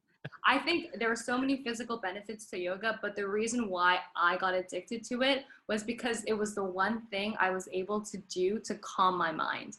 I totally see that. I totally see that. Present, literally breathing and moving, and the union between that's yoga. And that's the other thing I think that people, it's very easy, I find, to get intimidated by the idea of yoga because we have ideas of how it's portrayed in the media, right? Of course. There's a certain yoga body, there's a certain like outfit that you wear, and like a certain brand you have to buy. a certain brand you have to buy, and it's this little niche thing, right? Yeah. But to me, that's not yoga. If you're moving and breathing and you're present, I don't care what you're wearing. I don't even care what the pose looks like. But if you're doing those things, that's yoga, right? Yeah. It's really about being present in the moment. And I think that the essence of that is lost when you tie in all of these like materialistic sort of like social media influencing kind of stuff that's layered on top of it, right? Like 100%. Of it, as with any kind of gym situation, right? Yeah, a lot of it is really complex nowadays. So even if you follow a lot of things in even like Toronto, it's about the gym, it's about the clothing, it's about the the gear, it's about the supplements. Right? And what I did appreciate the most out of it was it just really slowed it down to like really just be in tune with your body. Yeah. And that's so underestimated because some people just kind of go through the motions and they just kind of take advantage of their body and thinking that, oh yeah, like 10 years ago, I was able to pound these 2 cheeseburgers and I'll be perfectly fine. Yeah. But when you're at yoga, you like really feel, okay, I'm not really that fine right now. I just need to like slow it down, turn the brain off for a second, and just think about the motion, think about my breathing, think about the stretch that I'm trying to engage in, and like really reach for more. So for me, my benefit was like getting into the stretch. Yeah. As an older guy, I just try to find a way to keep my body at least fresh, sustainable, and making sure that like I'm not attacking myself. Sorry? Say that. Like you're not actually that old. No, I'm pretty old. I feel like I'm pretty old. I know I'm not old, but again, Asians, we age pretty well. Yeah. But I just feel as if I know I'm older than you. I just feel as if I know a lot of people that are my age that don't have the flexibility, that have, an ache and a pain here and there. And for a lot of people, they just need to put a little bit more work and more pride into, not feeling that way. Like you can control how you feel that way. Yeah. And I think when you got me to that yoga class, it obviously brought me and my mental state to a whole different level. Yeah. I unfortunately haven't gone back since. And I know that there's some more measures around the facility. And I know that COVID has kind of changed it. Yeah. Yeah. But I can't wait to go back, basically. Yeah. So once you experience that, like for everyone it's different, right? Like for me, I was saying it's more my mind aspect, for you it's the stretching, and for other people maybe something else. But there's just something about being that in tune, like quieting, taking out all the outside noise and being in a space where you can just literally be, and that's yoga to me, right? Yeah. And I feel like if people were to have the opportunity to get to that point, a lot more people would be doing yoga because they would understand for sure. Necessarily the benefits of it. For sure. When I went to that class with you for the first time, the one thing I was expecting the most was, I'm not going to lie, I was expecting a lot of this. Like, like I was expecting a lot of people to bring out their cell phone and take pictures and stuff, but you're not allowed phones. That's what I did enjoy as well. But I could have sworn that there's gonna be somebody like sneaking in a phone and trying to like post an Instagram picture or something. Yeah. No, that's because I started off there as a like just as a student, and that's Casey was the energy exchanger, which is like the volunteer situation. And then when she left to go to school, that's basically when I tacked on, and I was okay. I was doing the volunteer, and I did that for a while. But because I was going there so often, I went from being a volunteer to working front desk to becoming the manager of the volunteers until I left. So like that's how much this community was so integrated into my. Also, it's 5 minutes from my place, so I was there pretty much every day, sometimes twice a day.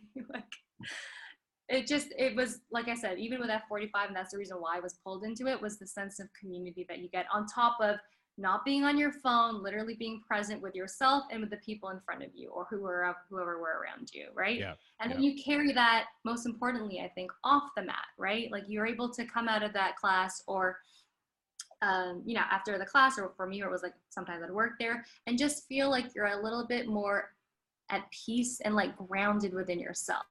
You carry that energy into your work or your school or whatever you're doing. You allow yourself to slow down, at least mentally, so that even though there may be a lot of chaos surrounding you, you're grounded in yourself. Yeah. And you prioritize yourself over all of those other stimuluses that happen throughout the day. Exactly. When you're at yoga, you're definitely to yourself. It's only you and yourself there. Yeah. But in today's world, with so many things that can distract you and with so many things that are trying to steal your energy, I can't believe. I think there's a Friends episode about this. What was it with the girls?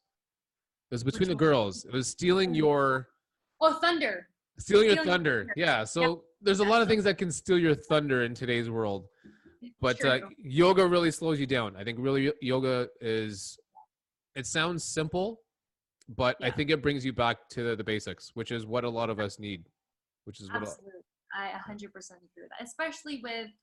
There are always a lot of stressors in life, but this year was interesting to say the least, that it just compounded and like made all of those stressors that much more heightened, right? Yeah. Especially because for people, and a lot of us, right, we're very social by nature, right? Humans need that interaction. They need the connection, even if it's something like going to work and like seeing colleagues, right?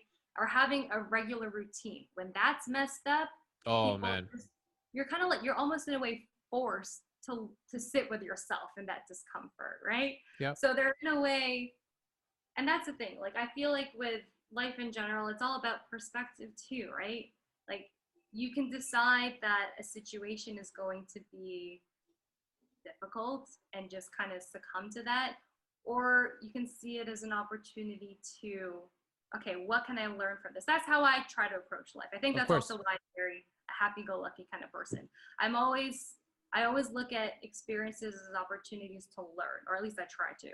So I'm like, if there's, whether it's a person or an experience that makes me feel uncomfortable, I'm like, what is this trying to teach me? And so in that way, you're always learning. I love to learn, which is why I'm still in school. So I always ask myself, that's my sort of habit of way of thinking, is what is this trying to teach me? How can I grow from this experience to be a better person? For yourself, and therefore for the people that you show up for. Of course. Yeah. That's awesome. That's awesome. Yeah. And then with the yoga too, like that's actually why I switched my whole diet and fitness. The one thing too with yoga, I mean, there's so many things, but it brought a new sense to you, as you said, this sense of awareness to myself. Yeah. Like, what does it actually mean to me to honor myself, to have healthy boundaries, to take care of myself? Like, what does that look like?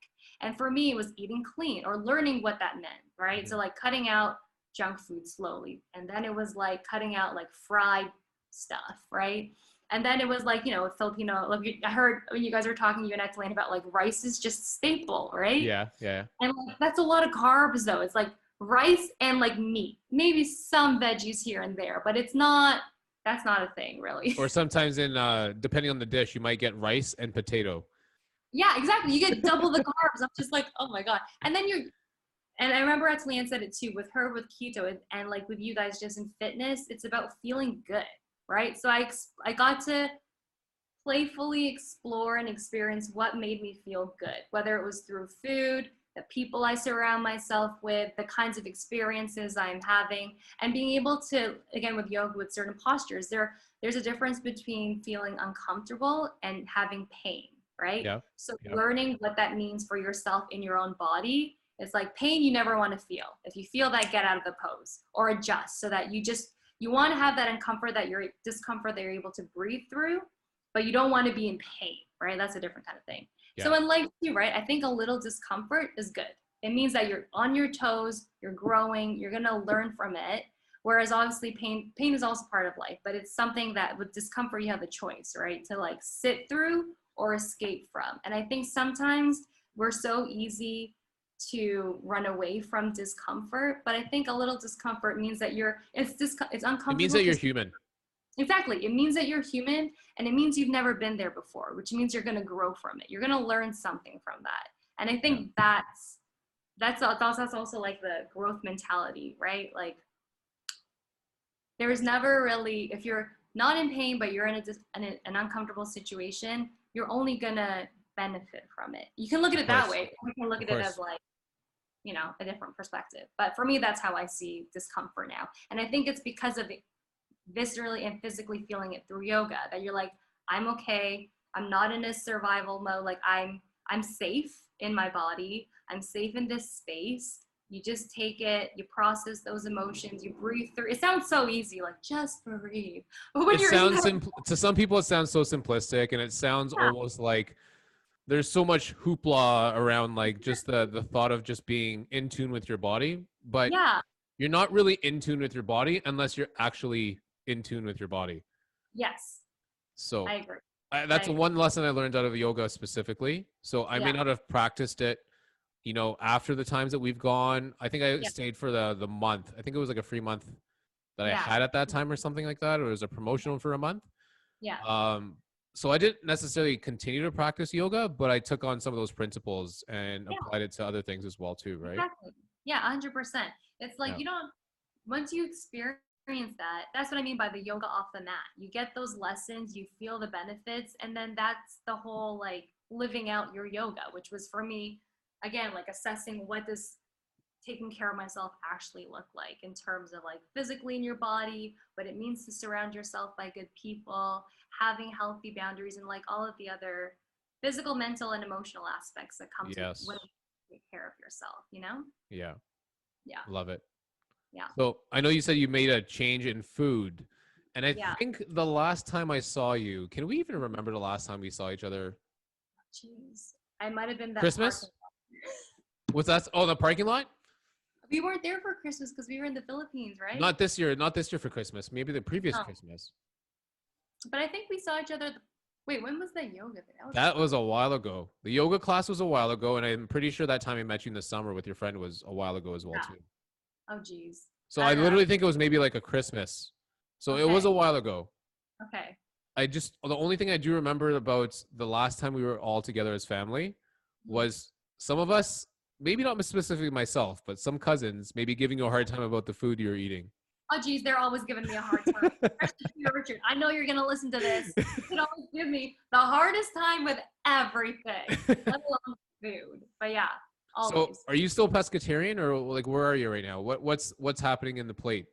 Yeah, so the first time I started now it was around the same time I started yoga, so that's not surprising. But that was when I got more, when I became like I was practicing more often. It's probably now like 3 years ago. So I've been pescatarian for 3 years. I don't like saying pescatarian because like I don't like the labels. When people ask me what I eat, I say I eat whatever I want. Like that's just the truth. But you try to eat. If you had a choice, you would like choose a pescatarian circle. Yeah, I mean, I still don't eat meat. I just don't like the label of pescatarian. Because like I think that, because if you think like this is what I find interesting. The word diet actually just means whatever you eat, right? But because it's like now it's its own branding, right? Of diet and health and fitness and all that stuff. When people say diet, they think it's a special way of eating, but really it's just what you eat, like flat out. So when people ask me what my diet is like I eat whatever I want. But what I want to eat is I still don't eat meat. So like pescatarian if you're gonna label it, but it's basically plant-based. But I do eat animal byproducts. Like I eat cheese, which I know that's a whole other thing we can talk about, that you guys shit on me for, but I eat cheese and I eat eggs and yogurt and all that stuff. But yeah, I still don't eat meat. So it's been about 3 years, I think now. It's good. It's good for you. Yeah. But and seafood here though. Oh, I can imagine. I can imagine. On somewhere that's called the Gold Coast, I'm sure the seafood's phenomenal. This is why I think I'm not coming home. Yeah, I know that the cousins and the cousins group, more specifically, maybe Richard, would give you a hard time. Just him. It's just him. And then everyone just joins in.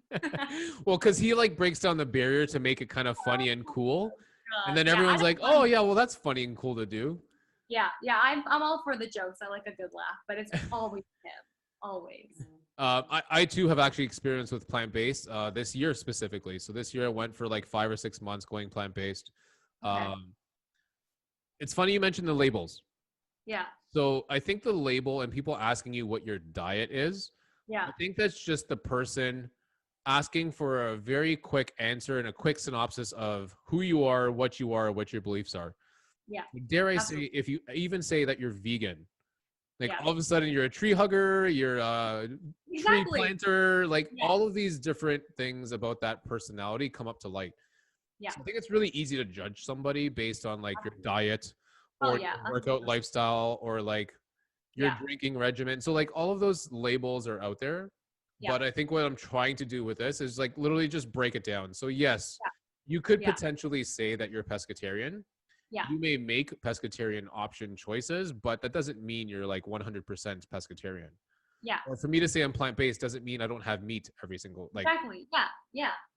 I agree. And that thing is interesting too with labels, because that was also part of my like whole anthro thing, where you associate, if someone says I have this disease, especially with something with Alzheimer's disease, where you know that the main thing is memory loss. So you associate, and like, what is personhood if you don't have your memories, right? Like that is a very interesting entanglement for me to look through, which is why labels are so interesting in general. But especially when we're talking about, like you're saying, this context of diet, it definitely has other connotations. So when you say one word, like you said, it branches off to this whole persona of what that means to be this type of person.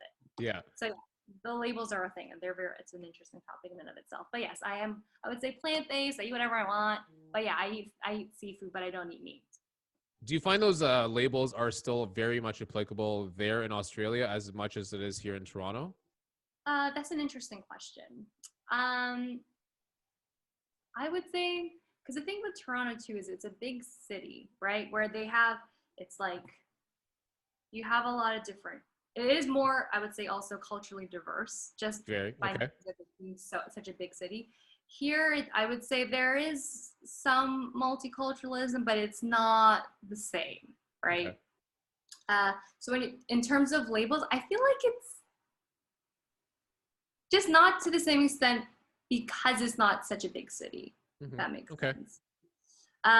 There are some shops here or like cafes and stuff like that are like vegan or vegetarian, but not to the extent, I guess, that we have it here. Yeah, I would say not to the same extent. Yeah. Yeah. I think being in Toronto, and you probably remember the city a ton about this too. Mm-hmm. If you have a specific label or a specific preference, you will find everything you want about that one specific preference.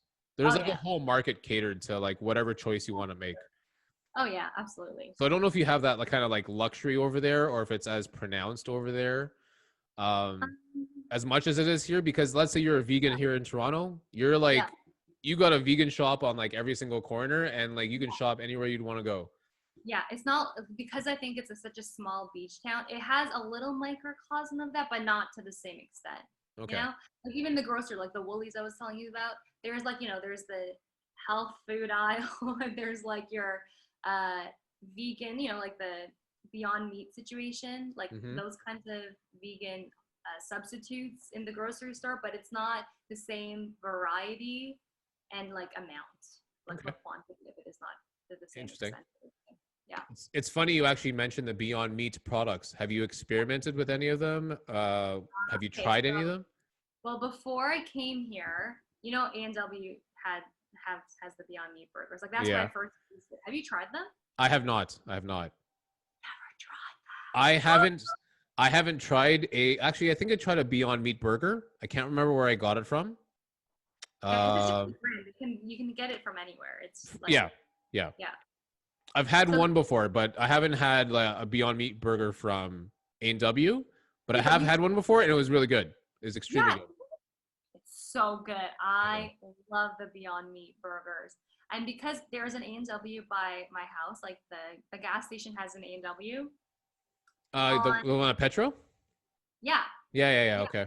we're close. So sometimes I would just crave a burger and I would just like go with the drive-thru. The sad thing here is I have not seen that particular brand, Beyond Meat. Okay.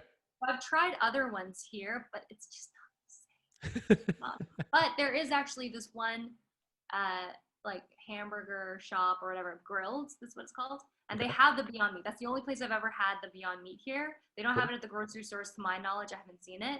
So that's special when I get one of those because that's just like, I don't know, I love the Beyond Meat burgers. And my friends that eat meat, I feel like I said, it's interesting because I'm not obviously don't really have family here, but like my friends have become basically your family here. Yeah. And so when you hang out with them, you eat meals together, right? A lot of your like conversations are around food. So they, just like my family when I was back home, they naturally just ate more veggies and like less meat because I'm around. So yeah, so they're fortunately the type of family that will support and accommodate, right? So same thing here with my friends. They all eat meat. But I feel like because I'm around, one, they've tried kombucha and some of them actually like it.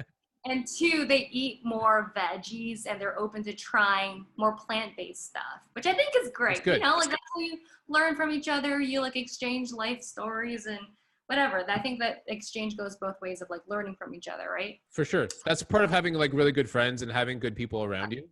You guys Yeah, will challenge each other to try different things and experiment yeah, with each other. yeah, That you guys eventually learn, which is a good yeah, thing. Which is a good thing. yeah, for sure.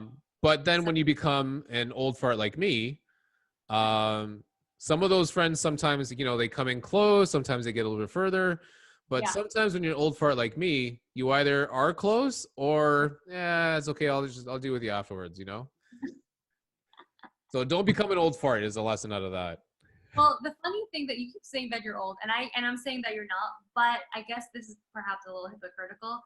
I am younger than you, but I've always considered myself a grandma. Like I have very grandma tendencies, and I am I hang my a lot of my friends are just older people. I just get along with them. I think that's the old soul in me that is like I get along It with them. gravitates towards them, yeah. I gravitate towards them and they gravitate towards me. We're great friends. They share with me. They're like baking stuff. They teach me how to make jam. Like, I don't know. Talk about plants. Like this is me. It sounds But like every single friend scenario is like who you are. So if Monica and Joey want to make jam, you're gonna make jam. If they want to make what was that meatloaf oh the prototype that they needed for Joey? oh yeah, for that movie he was gonna do. Yeah. Yeah. I feel as I would if there's a food thing in Friends, that's you. I mean like I guess that's pretty accurate, I would say. So funny. But yeah, so like well, the jam thing is interesting because that's a legitimate thing. I learned how to make jam when I was at the Alzheimer's Society. It was one Oh, day, okay. we did different activities. And so I learned how to make jam. It was the best day ever. And I brought a jar of jam home.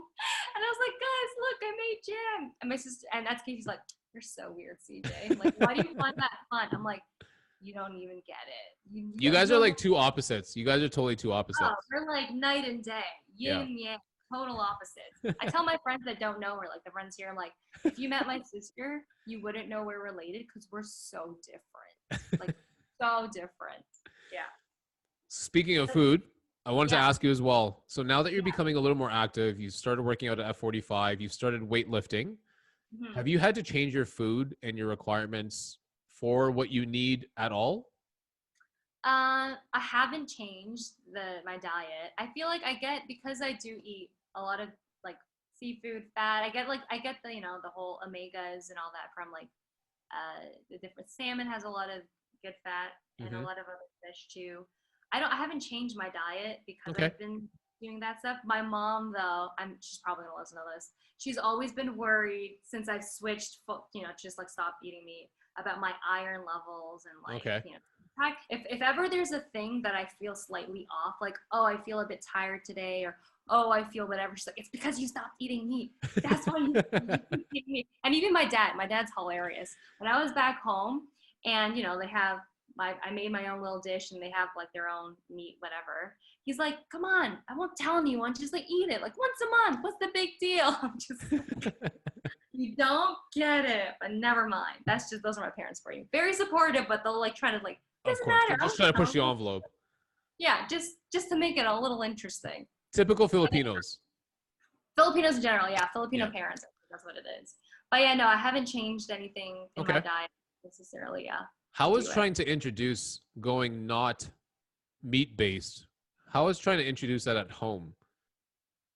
So this is what I also found interesting. It's been a while now, so I'm just going off of memory. But when I first started, I think my parents have always been really open to it because they understand why I wanted to make the change. And the change for me was, you know, it's very, our family, unfortunately, in our gene pool, we have a lot of genetic predispositions to not so good things, right? Like cancer. I mean, a lot of people have these, but you know what I mean? Like, I feel like because our family's so big and you have a lot of like aunts and uncles and you hear about all these things, cancer, diabetes, hypertension, hypercholesterol, all the not so good things. But the good thing, I guess, is that a lot of them are modifiable, right? Mhm. Modifiable vascular risk factors are what Yep. they're called, right? Especially like hypertension, diabetes, and hypercholesterolemia.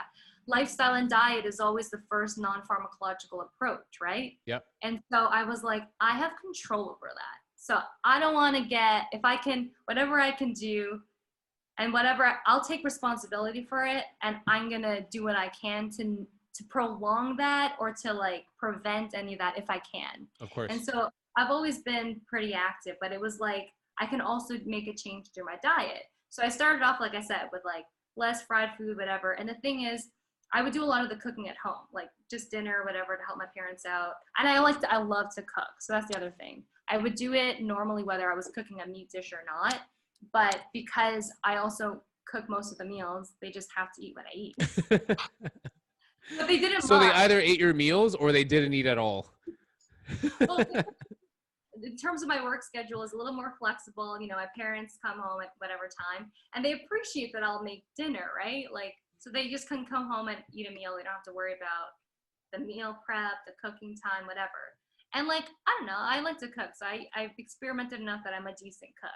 But and at that time I was still cooking meat stuff, but it kind of like, they were like healthier meat options, you know? It wasn't like, Yeah. It wasn't a cold turkey. It was just like a yeah, swing slowly, gradually towards exactly. another And I round. think that's also how I got them on board, was like I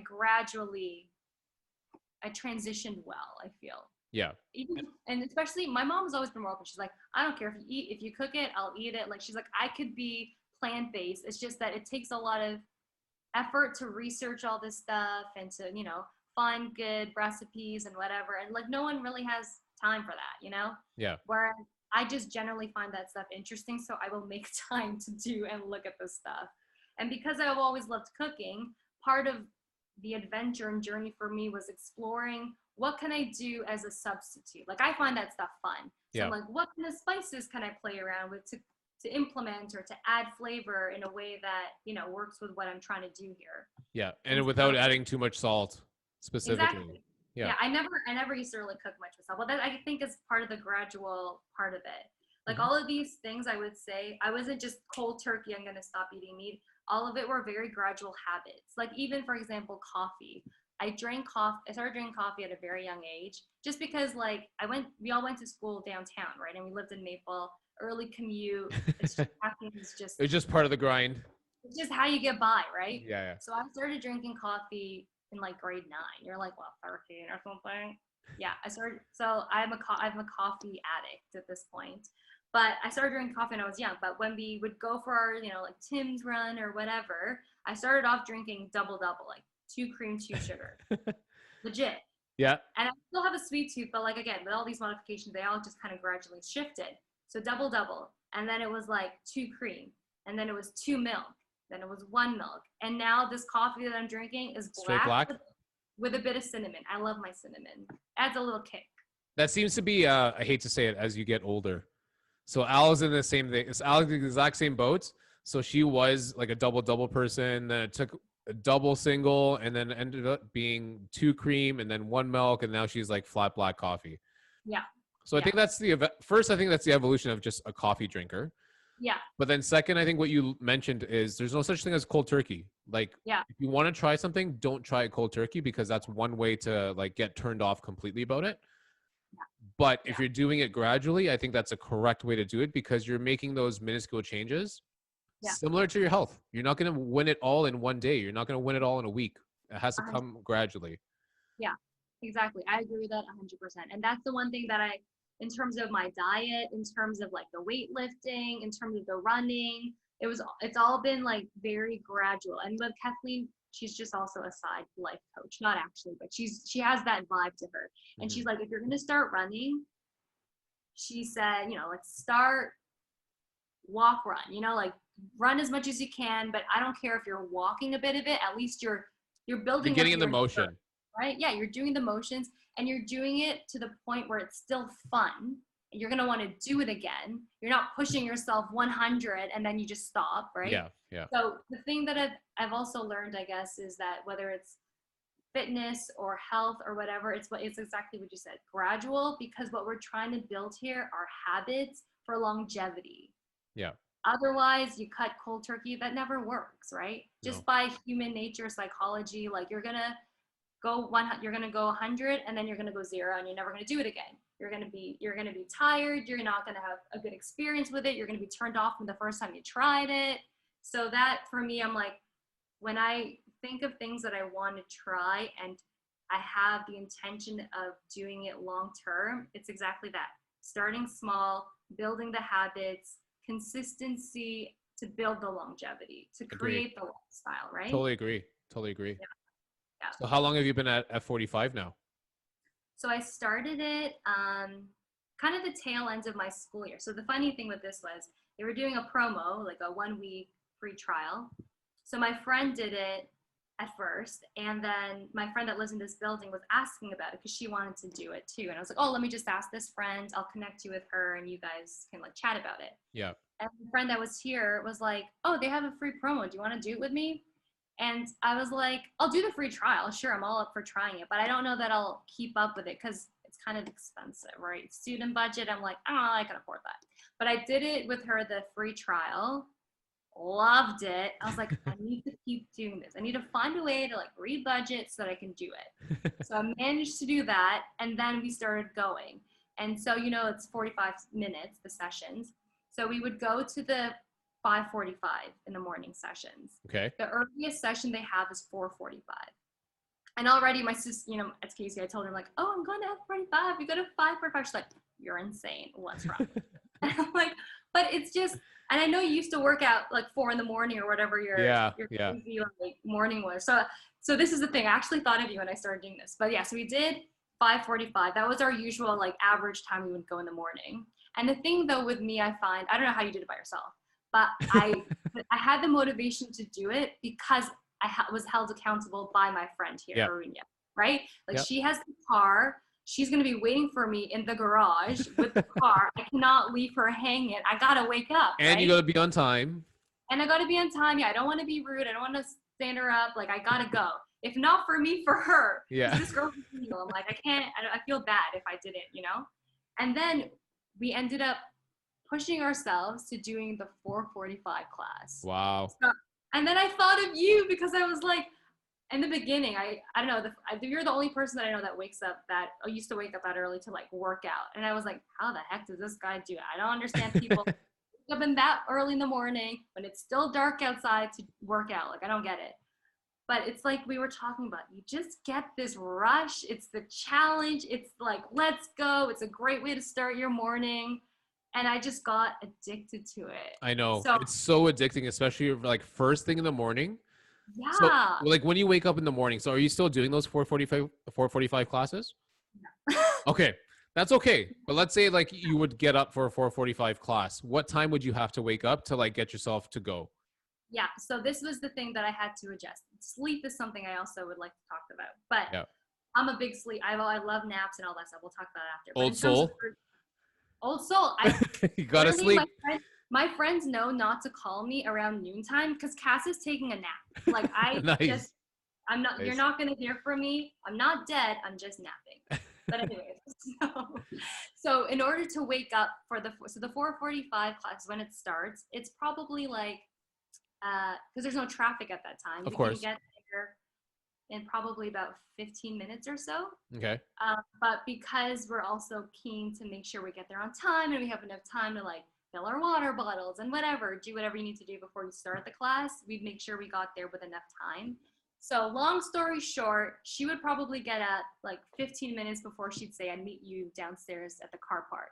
Okay. For me, I'm also just, again, I think this is the grandma in me. I'm just slow to move, especially when you're waking me up so early. I'm like, I'm not even doing, I just change, brush my teeth, wash my face, put my hair up. That's it. But you just do it in a slower motion. I just do it in slow motion. So she's like, what time do you get up to go for the 4:45? We would meet downstairs, I think at like 4:30. Okay. So she would just like 4:15, she'd get up, 15 minutes, be downstairs. I think that's what she would do. Yeah. I don't know. I had to wake up at 4. That's okay. That's okay. I needed like the half an hour. I just needed a little extra time to get it. Well, the thing is with my alarm, it was at 4. I'd get out of my bed at 4. I wouldn't snooze. I'm just like, you'd pop up. You just pop up. Because otherwise, if I don't pop up, I'm gonna stay down. So, Yeah. so I wake up at 4, but I would go to bed at like, so I have, the thing is, towards the end with school and like exams and stuff, I had a hard time sleeping. And I think it was like stress and all this stuff. So I needed to get into a proper, I'm really big on having sleep hygiene. So like I need a routine, because if I don't have that, I'm not going to have my proper sleep. I'm going to be cranky. I'm not going to be a nice person to be around. So I'm like, I need to have a routine in order to get enough sleep and to have enough energy to go through the whole day, especially if you're waking up at 4. Yeah. So I basically my routine would start probably an hour before I would want to go to like actually fall asleep. Yep. So it takes you about a whole hour just to like bring back yourself down and get ready for bed. Yeah. So my sleep hygiene was like, take a shower, do a little bit of meditation, have like a decaf tea. Usually it's like mint tea or chamomile tea for me to just like, it's part of the whole unwinding process. The whole calming process. Not looking at my phone, just closing my eyes, like a short meditation, shower, and then bed. And I'm lying in bed though for probably 15 minutes, 20 minutes, half an hour before I can actually fall asleep. So that whole process of getting ready for bed was like an hour. Okay. So I stopped doing work probably around like 8:30 so that I was like asleep by like 9:30 to wake up at 4 in the morning. Okay. Yeah. I think what you encountered was the exact same thing I encountered when I was doing those early morning wake ups. So I too did not go cold turkey. I actually enjoyed working out at 8 o'clock, and then it became 7 o'clock, and then it became 5, and then it became 4. So what I really enjoyed out of that is exactly what you just said. The feeling of accomplishment, the high that you get. Yeah. For me, what really got me was that I was doing something well before people were waking up. So I was already accomplishing more that I wanted to before people would even get out of bed. And even that in itself is such a massive reward that you just need to give yourself a pat on the back because you're doing that. That's all your effort. And whether that's, your friend motivating you to do it or whether that's just you alone, you're doing it. You're getting your ass out of bed at 4 o'clock. You're actually getting a workout in. Yeah. You're thinking about your body and you're putting work towards your body's health in the future. Like all of these things are making like little deposits at the bank and your body's going to benefit from it. Oh, I think I lost you. Oh. You froze. There you go. We're good? Yeah, okay. I think we're good. Okay, cool. Yeah, so I was going to say, this is one thing that I learned specifically from my experience with F45 is exactly what you said. Every little thing counts. Every second when you're like, you have 15 seconds to hold a plank, but you keep going back and forth between that and some other workout, it's working hard, right? Like it sounds very easy. 45 minutes, that's not even an hour. And like you're in this one circuit, like one station for, I don't know, maybe 2 minutes, but you're going hard for those 2 minutes. Literally every second counts. Yeah. And so for that, I was like, the thing with yoga, like I said, was like what I appreciate is the benefits you get outside of it, like the yoga off the mat. So similarly here, it's that mentality of like everything you do counts. So when it comes to studying, I just kind of apply that to my, like, especially during exam time, I'm like, I don't really want to do this, but every like even a 15-minute focused, I'm gonna like review all this stuff, or spend an hour. I don't know, to me it's like an hour can go by so quickly, it doesn't really sound like that much, but like you said, every second counts. Yeah. Or like when you're talking about F45 and lifting weights, like every rep counts. And I just learned to appreciate the like very single moments of like success that have built up over time. And I can honestly say, like, I felt and I still feel so much stronger than I've ever felt. And this is the beautiful thing too, is that by tapping into and experiencing and playing around with different physical activities, I've seen the benefits of how it's helped my yoga. Like I can do chaturangas properly now, which is plank pose, and you go down into a push-up and lift yourself up. Oh yeah, like yeah. I'm like, I can actually, because I remember when I would do it back home, some of the teachers would be like, you still got to work on your arm strength. I'm like, I know. And of all of my limbs, my upper arm strength was like not that good. But like lifting weights and all that stuff, I was able to do chaturangas. I've like can do chin-ups now. I'm like, who am I? I don't even know, but it feels so good, right? Like, Oh, for sure. It feels awesome. Like 1, 5, you know, you start off doing 1, then you're like, I can do 2, 3, 4, 5. And I'm like, it's just this whole other kind of high. I know. I can't describe it, but and just keep going. Just keep going with it, because it might be that one chin up, it might be 3 chin ups one day, it might be 5, but then sooner or later in 2 or 3 weeks, it's going to be 8, it's going to be 10, it's going to be 12, and then it might be 8, 10, or 12 the next day. So like it's so rewarding to see that your body actually does adapt really easily. All you need to do is just challenge it. Whatever you want out of your body, all you can really do is just challenge it, and you will get there. You're just not going to get there all at once, which is perfectly fine. Again, no such thing as cold turkey, but you've got to get like those small little tiny steps to get where you want to go. Oh, for sure. And the same thing with the weights. Like I think I started off with like, I don't know, like 4-pound like dumbbells or whatever. And then like towards now with those dumbbells, I see like, you know, there's usually about 2 coaches that, you know, come around, and they know now because you go every day, you build a relationship, and they're like your trainers. I love them, but in the moment I'm just like, why are you making me do this? Or they find you in the moments where it's like the last 10 seconds and I'm ready to give up. And I just hear them be like, come on, Cass, you can do it. I was like, oh man, how do you just find those How moments? Can you turn them off? Yeah, I was like, the moments where I'm so close to stopping and they just happen to be there. And I'm like, I know you were walking around. I don't know where you came from, but like they find you in those moments when you need to hear it. And I love that though, because I think that it's probably really rewarding being like working as like a personal trainer and stuff, because you see the growth. Like I see it in myself. I'm sure they see it every day in their clients. Yeah. But it's really cool to see. So when I like go for lifting something, like here, I think you can handle this. And they challenge you. And when you can rise to that challenge, oh, it's so good. It's so good. It totally is. I'm actually really happy because I didn't know that you were actually picking up F45 heavily. I just thought you were still in the yoga world, and I just thought you were still practicing really like daily, basically.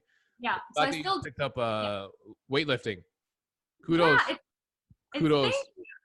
This is the thing. I never thought that I would lift weights. It's just like a thing I never thought I would try. But I love the combination of the two. Oh, so yeah. Yeah.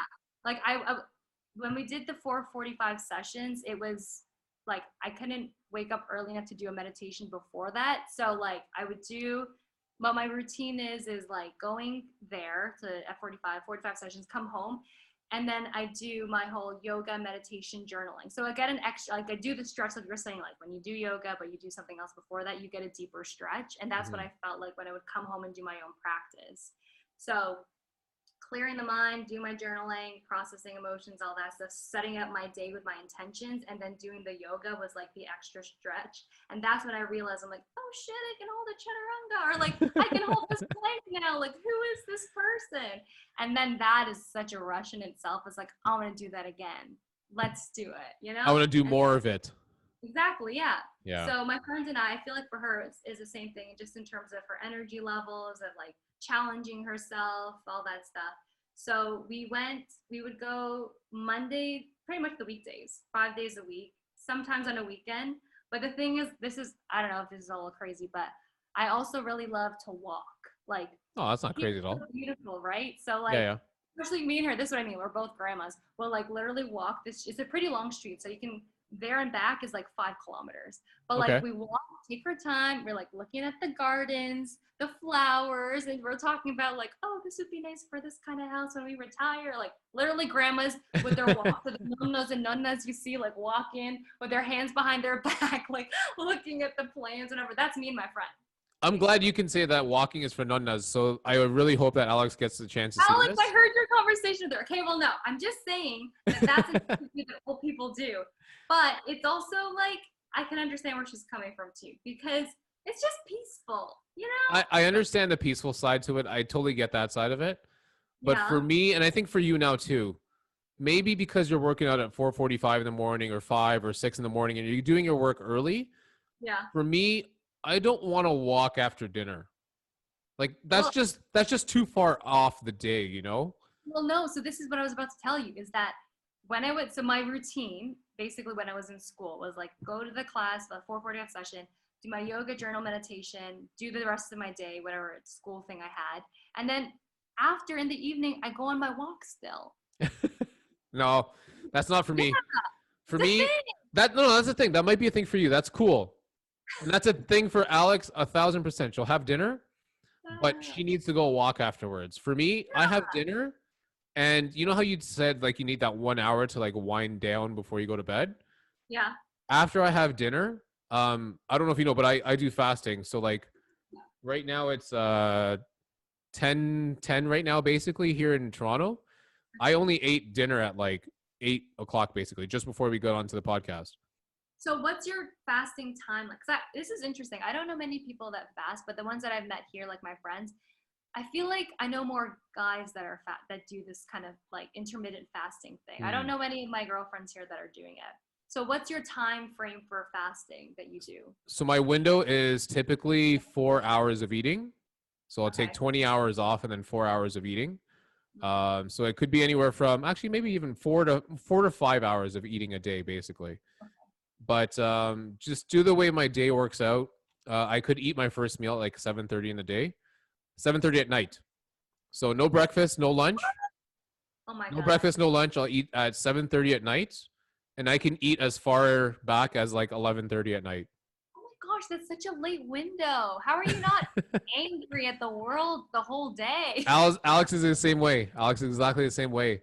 But I would like to But say that I'm flexible. So I'm not super hard on that. So I'm hard on the window. I'm not hard on like 7:30. oh wow. So if Alex and I want to go out for dinner together and we eat at 5 o'clock, like I Yeah. eat at 5 o'clock and I try not to eat past 10 o'clock or 11 o'clock. Right. So it's more that time span as opposed to like the specific time you're using for Yeah. frame. Yeah. Okay. If it's just my work week, like Yeah. I'll eat at 7:30, 8 o'clock. Yeah. But if But it's the weekends, it's a little bit earlier. so what time do you usually wake up? Um, sometimes it could be, you know what? Honestly, my work schedule is all over the place right now. Mhm. And work schedule, the gym schedule. I don't know if you know, but a lot of this podcasting requires a lot of editing. I don't know if Oh, Cheska's told you. yeah. A So little bit. I kind of don't have a lot of free time right now. So my clock is all over the place. My clock is messed up. My Okay. sleep hygiene is messed up. My like everything is messed up right now. Mhm. But overall, if I would have to say, my Yeah. goal is to try to focus on hitting like 8.5 hours in bed. Okay. Not actually asleep, but like literally in bed. In bed. Yeah. Yeah, So it's true. That's also a different thing, right? Lying in bed is different from actually sleeping. So, some people just like I have this like sleep kind of watcher with me, and some yeah. people will be like, oh well, I spent 8.5 hours in bed. I'm like, well, you may have spent 8.5 hours in bed, but you weren't sleeping for 8.5 hours. Like Yeah. that's a big one too. But again, we can talk about sleep another time. But for me, Yeah. fasting, yeah, it's a really tight window. Some Yeah. people can do it, some people can't do it. It's not for everybody, Yeah. but it kind of depends on what you want to achieve out of it. And some Yeah. people can definitely pull it off, Mhm. and some people just can't eat. Like they can't hold off eating that long. Yeah. When did you start doing the fasting? I don't think I knew. Uh, Like, I've how long did you? probably I've probably been almost like a year on it by now. Oh wow. Okay, I didn't know that. Yeah, Al hates me for it. I could see why. Like, 'cause like I said, when you're hanging out with friends or you're going on dates, like food is just so central in all of our lives, right? Yeah, And like yeah. you're restricting the time that which you can eat. I could see why she would be a little upset.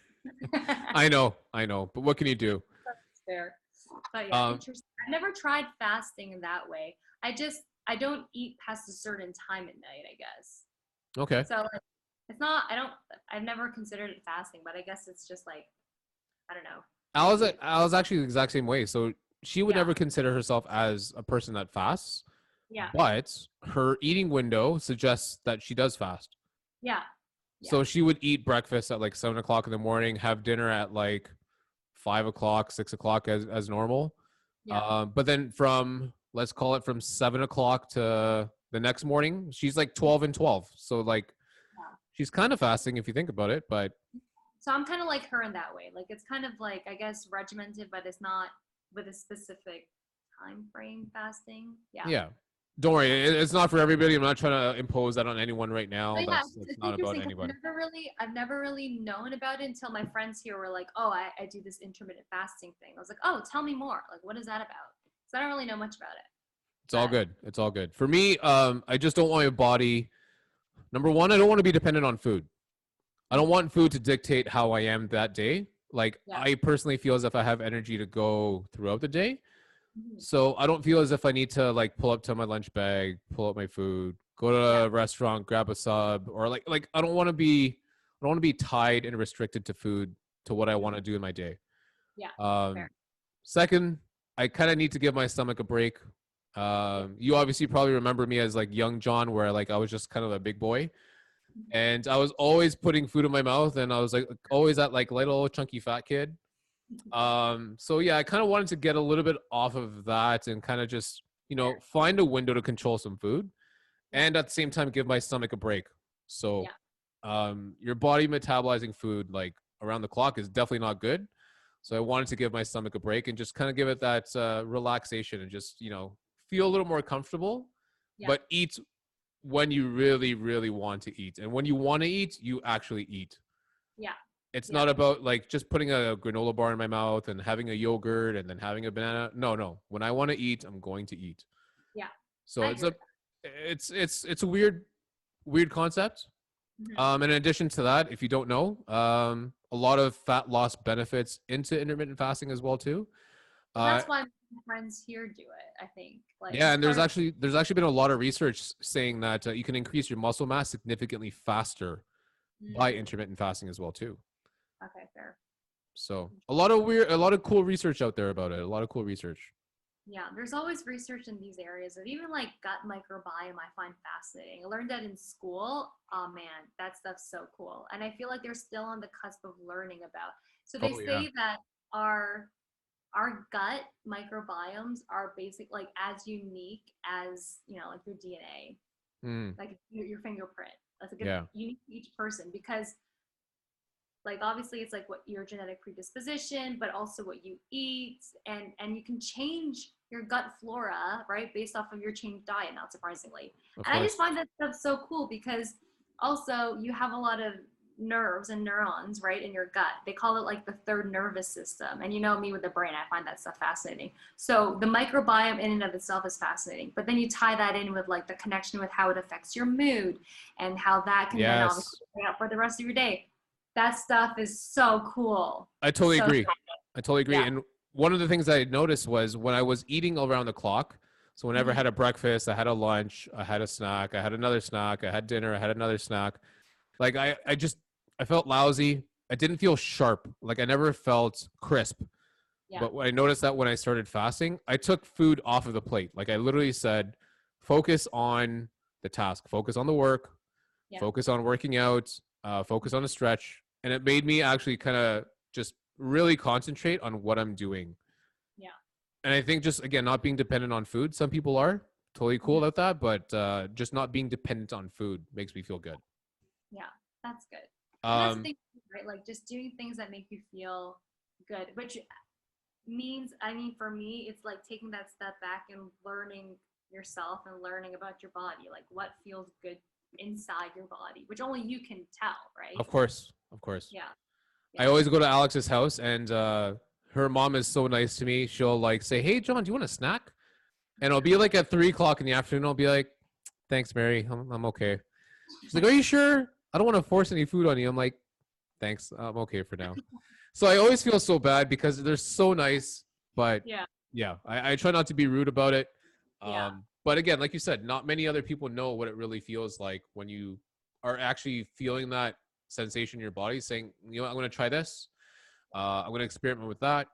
Only you Yeah. know how that works for you, right?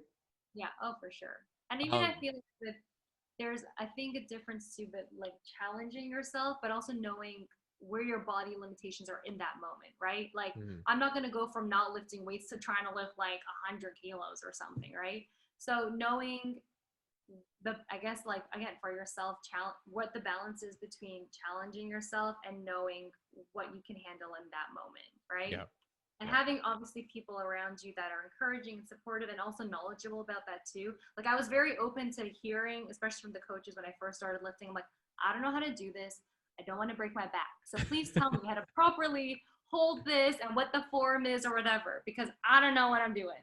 And they were just so like, I mean, I think it's just also their personalities, but just non-judgmental, so supportive of everyone that walks through that door. That's the vibe. And I think that if people like for the first time, whether it's trying lifting weights at 45 or whatever the activity is, if you come in with a good first experience like that, surrounded by good people, very knowledgeable, encouraging, willing to help, it obviously shapes your experience of that you're more inclined to try it again, right? Oh yeah, oh yeah. Even especially like you're saying, I think a lot of us are also very caught up in our heads of like, oh, I don't know what it looks like. That was another thing with running for me. I'm like, probably look like this idiot running up the street. Like, Like Phoebe running around. huh? You look like Phoebe running around. No, like run like no one's looking. Well, you know what though? I had this conversation with my friend. So you know me, I'm very free spirit, whatever. So I walk to her place. It's probably like a decent, like 15, 20-minute walk. And I'm listening to my music. I'm in my own little world. And it was just like I saw her from like down the street. And Okay. so she saw me. She has good vision. She's like 20/20 vision too. So like I'm listening to my music. I'm literally like dancing like this as I'm walking down the street. I don't care what I look like. And she's laughing because and I was like, I told her the story about Phoebe. She didn't really watch Friends, but I Okay. referenced that. I'm like, see, if I'm gonna run, if I'm gonna walk, I'm gonna friggin' dance walk. You I can was like, enjoy I'm it. You can fucking enjoy it. different. I don't care what I look like. And she's just like, I don't know how you do that because I'm still like, I'm not where you are in terms of that level of just like, be your true self and be confident. At that point, the whole idea of like letting go of these limiting beliefs and ideas of like what other people think of you, it's honestly so freeing, I right? Like know. I Phoebe know. had it right, I feel, Yeah. literally run, dance, whatever you're doing. I also did my whole little hip hop experiment, I think, Yeah. of Oh like yeah. Yeah. Yeah. dance, run, whatever the activity is, as if no one's watching. Because at the end of the day, who cares, I right? know. You're doing it for Totally. you, right? And the same thing with the yoga. But I know it's very easy, especially when you have a mirror in front of you. It's all self-conscious that you're looking at yourself, but everyone else is looking at you. I felt the same way with dance too. Like the hip hop, they have dance studios. They'll have the mirror in front of you. Yep. Yep. I'm like probably look like a real idiot doing this 5 count or whatever, but you just learn when you let go of that. Oh my goodness, it's the most freeing thing in the world. I agree. I agree. Yeah. So I'm Um. like, I'm so happy that you went to yoga, got out of your head of doing that and trying it. Because like there are so many more benefits, right? To Oh doing it yeah. Yeah. versus not doing it for that reason. Like, oh, I don't want to do this because I'm afraid what people will think. Like to me, I don't think that's a good enough excuse to not do anything, No. right? No. No. It's definitely not. But again, you learn those experiences. Some Yeah. ways, like for me, yoga is taking that gradual step. Yeah. But for someone else, take like going to yoga class might be like a massive leap. So I think just being aware of like how much of a gap each activity is, Yeah. then you can actually determine, okay, I can challenge myself with this because it's not as big of a gap as, going to yoga Yeah. class. Yeah. So I think evaluating, how stressed one scenario could be or another could be. I think if Mm-hmm. you evaluate each scenario specifically, then you can say, you know what, I'm ready to take on this one today. I'm ready to Yeah. take on that one tomorrow. Yeah. Yeah. So definitely I, lessons to learn along the way. oh, Um, yeah. but I wanted to ask you about recovery because I did not know that you valued sleep as much. I know that you're an old soul, but Yeah. I need um, a lot of sleep. I need my siesta time. I need my afternoon nap walks. time. Yeah, my nap time. So like what got you into the sleep? What got you into like believing that you really needed like Um, a lot of sleep? well, I don't even know where it started from, but my friend Kathleen, she's, like I said, she's like my life coach. She's my unpaid life coach. And she loves, like, we both love to read, listen to podcasts, all that stuff. But she was not just like, so this is the thing with her and my other friend Namita, like, again, like, we're very interested in like science and the research that's out there and all this kind of stuff. And so both of them recommended this one book to me. It's called Why We Sleep.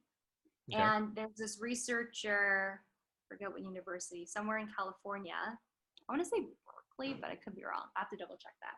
But this researcher, his whole life, he's basically a sleep scientist. And I didn't at this time of school have time to like leisurely read. So I listened to, you know how Google does talks for their employees, like Yep. Google Talk? Yep. So I had enough time to do that on like 2 times speed. I'm like, I'll watch this YouTube Google Talk video, and which basically summarizes the book. So I want to actually properly sit down this summer. I have a whole book list, but this is one of the books. And they both recommended it to me. I value their recommendations. So, and I watched the Google Talk, so I have an idea of generally what it's about. Okay. But basically, even just from if you don't know anything about sleep, just if we think about it as human beings, right? Like, we spend a good chunk of our 24 hours of a day sleeping. Like, why is that? Like, evolutionarily, why do we need to sleep, right? Like, that's such a significant amount of time that we're literally closing our eyes and just recovering in some way, right? Yeah. Like, our body's doing something during that time. What is it doing? That to me is just a fascinating question. So I was like, I want to know more. So I watched this Google Talk, and he's basically just saying obviously the benefits and the purpose of sleep. The general gist is it's recovery, like you said, right? Yeah. But one thing that I learned from watching it, I mean, obviously I knew, generally speaking, that like helps with your concentration, especially as a student, right? And you're learning all these things. Your brain literally needs that time to process everything that happened in your day. But the one takeaway that I thought was super fascinating was the emotional processing aspect of it. Like, your brain is still on, which is the idea of like REM sleep, right? Like your rapid eye movement, or different cycles that you experience when you sleep. And some types of those cycles when you're sleeping are deeply processing versus others, right? Like, you have different waves of sleep. Yeah, and you And enter so, those stages at different times in your sleep as well too. exactly, yeah. So you get more REM in the early morning and whatever. So all of those states are important. It's important for memory consolidation, and that's where, for me, kind of, I guess, I was first introduced to like the importance of sleep through my research with Alzheimer's. Because one of the things is like sleep apnea is a big thing for especially the elderly that are maybe a little bit more overweight. That's obviously an issue that you could go through the sleep apnea test. And also, in terms of one of the kind of questionnaires that you get with along neuropsychiatric symptoms, one of them is sleep disturbances. So sleep has always been like in the background. It's been in the foreground. Yeah. But hearing about it and talking about it with my friends and just like experiencing it, like I purposely get enough sleep because I know I'm not a nice person if I don't get enough sleep. I get cranky on the basic things. Like, if I'm hungry, I'll get hangry. If I'm sleepy, I'm not nice. So, and not only not nice, but like I have a really hard time concentrating. And for me, with all this like material that I'm learning, I just need to be on point as best as I can. So I try to do all the things that I feel have helped me and continue building the habits to do those regularly. So like sleep, the yoga, the meditation, the working out. And interestingly too, I don't know if you knew this, but one of the studies we worked on at the hospital was on Alzheimer's and the benefits of aerobic exercise. Oh, okay. Did not know about that. Yeah, so that was one of my main projects. I sadly, obviously, I left, so it kind of didn't really continue on. But we were basically, the take home of that was we were looking at, because with Alzheimer's disease, there's no cure currently, right? Yeah. So a lot of the research is looking at, well, one, there's the pharmacological aspect of finding, of course, what will markers. help best. Yeah, but along the way, there's also this aspect of like, what's the non-pharmacological stuff we can do to help either prevent or hold off of some of the symptoms and all this stuff. So not surprisingly, exercise is a good thing, Oh, right? not surprisingly, I guess. Exercise, sleep, eating right, like not surprisingly, those are good for you. And and as with the body, everything is so interconnected, right? So anything like obviously aerobic exercise is good for all your body, but your heart, which pumps more blood to your brain, and brain in and of itself, you have your this protein called BDNF for short, but brain derived neurotrophic factor. Oh And yeah. in have you heard of it? Yeah. Oh yeah. I'm sure. Oh yeah. Yeah. So, you know, like the rat models and like the basic science that they've done so far, they've done tests with, you know, mice and whatnot. And they've shown this idea of like the neuroplasticity, right, that comes with and increasing your BDNF to help with memory and Hmm. strengthening your brain. So I've always been proactive of like, you know, exercise as a means for longevity, like we said, right, to stave off from heart disease and all that stuff. But it's also really great for your brain. So what was even my point of the story? That we're doing this research, yes, and that it can help with, um, yeah, we're looking into it and trying to figure out from a neuroscience standpoint, like what is the connections of the neural networks and like what are the real benefits at a network level, right? So in Okay. the brain, Okay. we have different networks. So for example, when you're thinking of decision making, right, you're using your higher brain centers, which is you typically think of like the front part of your brain, your frontal lobe. And the frontal lobe is like your higher executive. So decision making, for example, is one thing. And your brain is all connected, right? So you Yeah. have networks across, you have your brain and they're all connected in some sort of way. That in and of itself is really, really complicated. But currently we know that there are certain networks, like, so for example, the executive network. When you think of executive network, you're thinking decision making is one thing, right? Like Hmm. higher order processing that requires you to move beyond your primitive brain of like emotions, for example, right?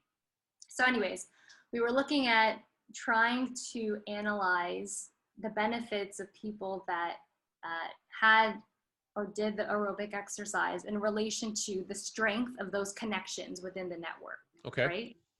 And other studies, like other researchers around the world have been looking into this. And again, it's not really surprising whether you're looking at it from a connection level in terms of the networks, or you're looking at the amount of volume. So, you know, with neurodegenerative diseases, it's that your brain atrophies, right? Yep. So like when you're analyzing it in terms of the volume of your brain, whether it's gray or white matter, across the globe, generally at this point, you find that your brain benefits from exercise, right?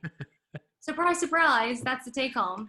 So that has kind of what led me to the idea of sleep, because obviously your brain needs the sleep to process, not only like to help consolidate your memory, to help you focus better in the day, but again, with the idea of emotional processing, it's like your mood, which combines with your food, right? With your food, gut health, brain, all of those things are connected and make for a healthier lifestyle and longer, like longevity, right? Yeah. Yeah. So that's kind of how I got interested in the idea of sleep and how important it is for me. And also just viscerally, I know I need a lot of sleep. People are different. Some people can get by with, you know, X amount Four, of sleep, 5, or 6. 4 or 5, yeah. Yeah. But I'm just not like that. I need sleep. I need uh, regular, full on, like 7 at least hours plus a nap in between. That's wow. me. Yeah. I used to I be sleep the a guy lot. that used to live on like 5 hours of sleep. And I Wow. was always 5 to 6, believe it or not. So remember I Oh, was talking to you about those mornings where I'd wake up at like 4 o'clock, go to the gym. oh yeah, yeah, yeah. My number was 5.5. If I got 5.5 hours of sleep, I would wake up at 4 o'clock in the morning, get to the gym at 4:30, and Yeah. basically, obviously, I'd be home around like 6:30. Like I wasn't at the gym. I wasn't at the gym. The goal for me wasn't to be at the gym for 4 hours. Yeah. The goal was to be get in, get out, Hmm. and like get your day going. Yeah. So, like you said, I would always take a nap as well too before I went to work. So I had the luxury of working in the afternoon. And those mornings I woke up at 4 o'clock, I would actually take a nap from 10 to 12. Yeah. So I did find a way to get 8 hours, cumulatively, but it wasn't all consecutive. Yeah. Um, but I think what I did notice over time, and believe it or not, this year has actually been the year where I've kind of like changed my habits, Mm. is that there are so many benefits to your sleep that it is on a mental restorative side that, if you can find a way to increase your REM sleep, you will just mentally be sharper. That's 100% where you are. For me, it was also the physical side of it that was more intriguing. So once you get into the slow wave sleep kind of stretch, that's where I found that your body actually just recovers physically significantly greater at a significantly greater level than it would have ever before. Yeah. So where I thought 6 hours was a number, it's actually not really a 6 hours. Like if I really had the chance and I really have the opportunity to, I'd try to spend 9.5 hours in bed. Yeah. Yeah. So and so that was a question that, excuse me, and the Q&A session that this guy had in the Google Talk, people were like, how many hours am I supposed to get? So he says like ballpark, 7 to 8, but it's different for everyone, right? Too. Generally though, like they were like, I think one of the questions was, is it possible to get too much sleep? But what I found interesting with what he said was, let's say that, you pull an all-nighter for like a week, and then you're like, oh, it's okay, I'll just catch up on the weekend.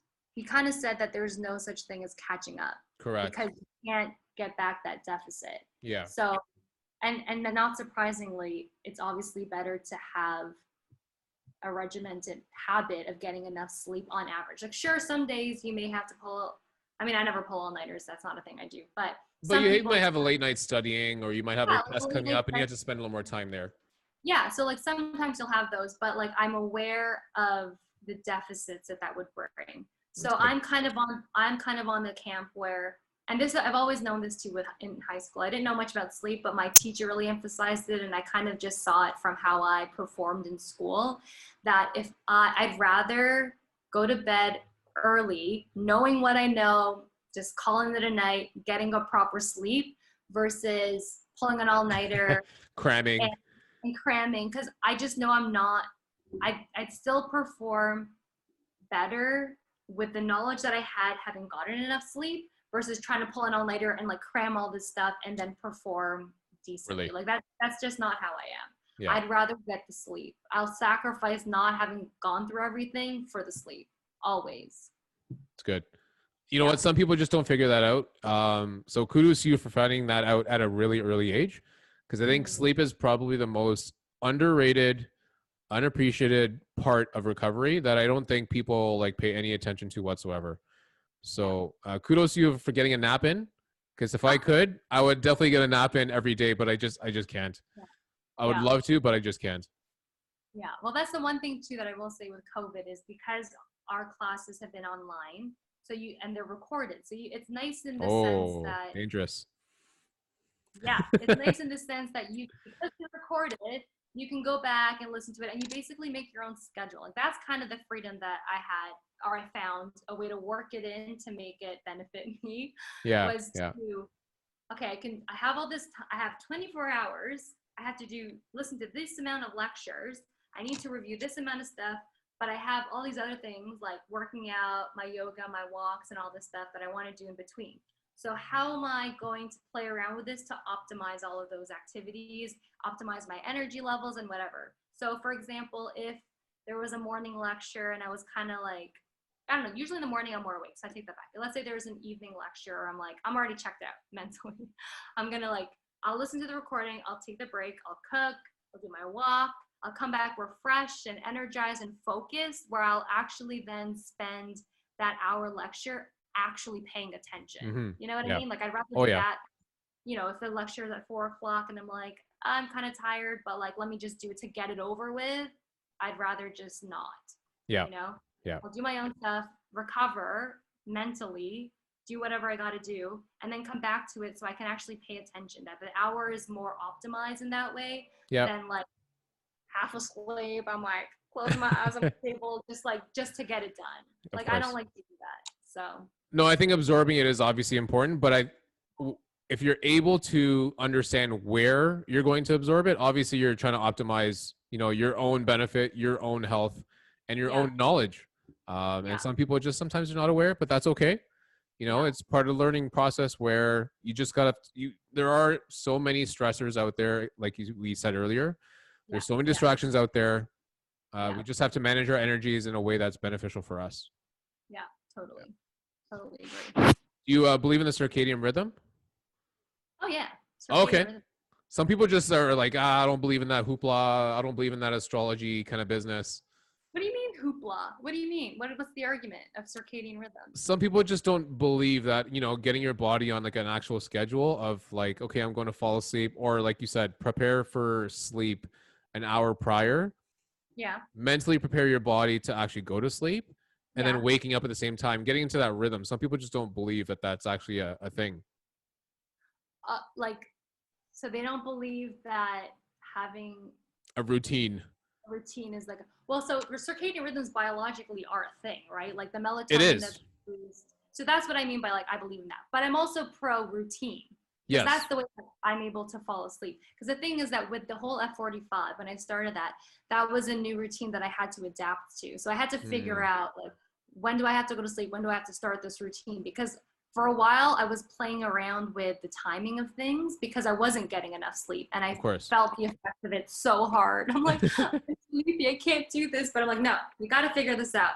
So I just kind of looked at it as, okay, this is our experimental phase of what we need to do to make sure this is like a consistent habit that we have. And so that was the routine that I came up with.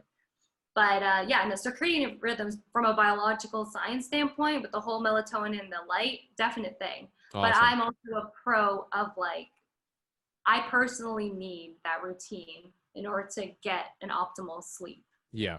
Not just lying in bed, but actually getting a deep sleep. Yeah, I agree. Totally agree. Yeah. So that's where I am on that camp. Awesome. Yeah. I want to say thank you for coming on to the podcast. Oh, this time flew by. Oh my goodness. It flew by. Yeah, I don't even know what time it is. 10:40. How long have we been talking? Just under 3 hours right now. Oh my. 2.5. I guess 2.5 or so. I knew that I could talk an ear off, but I didn't realize how fast it fly. The time goes. And you know what? I bet you, if you came here and you were doing this in our basement, you would have like a similar feel as Richard would have had, where it's just like nostalgic. You can definitely do this all day long. Oh. And it got to the point where Richard's like, just let me know when you want to do a second one, man. I'm like, yeah, no problem. I'll let you know when the second one's going to happen. I love that. That's awesome. So maybe when you come, hopefully we'll talk again before that. But when you come back to Toronto and I'm still doing this, cross our fingers. If I'm still doing this when you come back to Toronto, we're going to have you live here in person next time. Oh, yeah, I would love that. I feel like I haven't actually been to your house, like he said, also in a very long time. I know. It's been a minute. It's been been a long time. Yeah. So before we wrap this up, 2 things. So the second thing, I think, we're going to do it in just a sec. I'm prepped for you as well. I'm a complete your head. The first thing I want to do is ask you for some advice for someone that's going to listen to this podcast from you. Give someone some advice about just general health, whether it doesn't have to be diet based, it doesn't have to be lifestyle based. Just give someone some advice, or even 3 pieces of advice that you think would be beneficial for someone's overall health. Okay. So with me, this is interesting because I feel like you kind of get the sense too, whether it's about health or specifically now medicine that I'm studying, my goal is to be as holistic as possible. So physical, mental, emotional. So I think the top 3 things would kind of encompass all of those aspects. Because to me, I guess if we're, like you said, labeling anything, those are aspects that are, for me, what I found important for being human and having this, like, living life to its fullest. Yeah. So if I have to give 3 pieces of advice, one of them would be in terms of like, not just fitness, but in general, stay curious. Just follow wherever your mind leads you. Follow your intuition. If something is like your gut's telling you, oh, this is fascinating, look it up.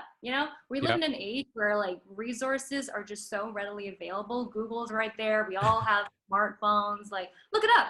Do a little research, watch whatever way you learn best, whether it's visual, YouTube, podcast, reading, whatever it is. I think it's always good to stay curious, not just intellectually, but also to try new things, right? Yeah. So I guess the second part is to believe in yourself. We talked a little bit about self-limiting beliefs in this. I think that I wouldn't be here in Australia studying medicine, now knowing what it's like to lift weights and to like go to F45 and start running if I didn't believe in myself. And I think that if you can get out of your head, for me, that was the biggest thing. Get out of your head, get out of the idea that you know, People are looking at you or judging you. yeah, people are looking at you, people are judging you, because at the end of the day, I think that we're all just trying to do the best that we can with what we have. And if you honor where you are in your space, in your timeline, in your journey, if you just believe in yourself, you change That's all that your matters. you change your world, and you change everyone else's world around you by extension. And that is so powerful. Yeah. Like, don't underestimate yourself in that way, because I think that is a huge thing. And then to that point, my third piece would be, don't be afraid to be your authentic self. Yes, because I genuinely believe this, that everyone has multiple gifts. And if you get out of your own head, you listen to your intuition, you stay curious, you'll tap into that. And if everyone were to actualize their true potential, game changer. The world would be a different place, you know? Yeah. So those, I think, would be my top 3 advice. I fucking love those 3. I love those Yeah. 3. And I knew I had you on the podcast for a reason. I really wish, again, you were here in Toronto to share that advice as well too. But if you got your kombucha ready, I hope you enjoy. You've got the passion fruit again? Passion fruit. This passion fruit? Yeah. I hope you enjoy your passion fruits. Did you finish your coffee at least? I did. Good. Oh my god! You're saying that on video, aren't you? Nice. Nice. That literally has never happened since I've been drinking kombucha. Did it fully explode? No, just a little bit. Nice. Hold on. Oh, that's all good. But yeah, I got it open. There we go. Of course, it's on a podcast, but this is going to be recorded publicly that I can't open a bottle. But here we go. Don't worry, I'll be good in the edits. I'll be nice in the edits. Thank you. You can put this as a blooper or something. Yeah, I don't worry. I got a kombucha section already coming. Oh, perfect. So here we go. Cheers. Cheers. Thank you for coming to the podcast. I loved having you as a guest because I think you embody the whole holistic side of health and fitness. It's not about a picture of how you look in the mirror. It's not about a diet that you're going to eat. It's literally about how you feel. And sometimes it comes down to just doing the simplest and most basic things, which is listening to like this, listening to your body, listening to your health. And you know what, the one thing you mentioned, and I'm going to definitely learn from, is be curious. I, by nature, am not a curious person. I play a lot of things very safe. And to some degree, that's me being my natural self. Yeah. But I do find a way to, you know, try to express this message, this, you know, this passion that I have towards health and fitness, that hopefully I hope that my listeners that are listening to this get that off of you as well too. So thank you for coming to the podcast. Well, I also want to say too, like, good for you for doing this. I feel like I've known you, like I said, my whole life, and I've always kind of seen you as being like, I feel like you're the strong silent type. That's kind of oh, it's dangerous. Yeah, it could be dangerous. No? And so when I heard and I saw your podcast, I was like, fuck yeah, there you go. Get out of that comfort zone. Like, put yourself out there. I feel like you viscerally have and like experientially have so much knowledge that I'm just so happy that you're doing this and you're putting this content out there. Thank you. Thank you. Because people need to hear it. I think it's Thank you. It's a great creative outlet, and you have the lived experience that I'm really happy for you and very proud of you. So. Thank you. Thank you. I'm going to tell you a little short story. Very, very short, and I'll try to be quick with this. Sure. I went to a conference in Calgary, I want to say about 4 years ago now. And the purpose of the conference, it was a leadership conference. Okay. And a guy that was watching and basically regulating the entire conference, he was basically going through courses, little exercises, and a group of like 16 of us were all participating and we're all having fun. Mm-hmm. He came to me at a break period. He basically said, "I know you." And I'm like, "Oh, you know me?" And me still being very quiet. Yeah. I was like, "What do you know about me?" He goes, "You're the strong silent type. You're only going to say something when you really know you're confident about it and you want your message to be shared." And that's what this is. This is my own outlet. I want a message to be shared, but it's not my message that I want to be shared. It's the message from like each and every one of you, because I don't see you that often. I don't get a chance to, communicate with you and like really get that connection together. Yeah. And a lot of my adult life and a lot of my young life, I've just been the guy that's kind of kept to myself. But now I want to kind of get out there and, listen to your stories, kind of share your stories as well, celebrate your stories, Yeah. because I've got some power, but everything you just said in your podcast is fucking phenomenal. And I really wish that someone else can listen to this. Thank you. They may not get every single thing and try to do every single thing, but I want them to get one thing at least and find a way to make their health and their body and their fitness, their brain, their everything about them just incrementally better. So thank you for coming to the podcast. I enjoyed having you here. Thank you so much for having me. This was so much fun. I hope you really enjoyed it. I hope you enjoyed it. And just be safe in Australia. Be safe in Queensland. Stay away from the COVIDs. Keep your mask on. You too. Wash your hands. Always wash your hands. Always wash your hands. Yeah. And drink lots and lots of kombucha. Yeah. And kombucha always. Yes. Lots of kombucha. Perfect. Again, thanks for coming again. And we'll keep in touch for sure. Air hug until then. Big hugs. COVID hugs. You know what my COVID hugs are? Distant, socially air hugs. I'm not going to lift my leg up because it's 11 o'clock at night and I'm pretty stiff right now. But a COVID hug to me is now just sticking out my foot at somebody and just kicking them. So COVID hugs for the fam. And again, wish you all the best. Be safe out there. You too. I miss ya. I miss ya.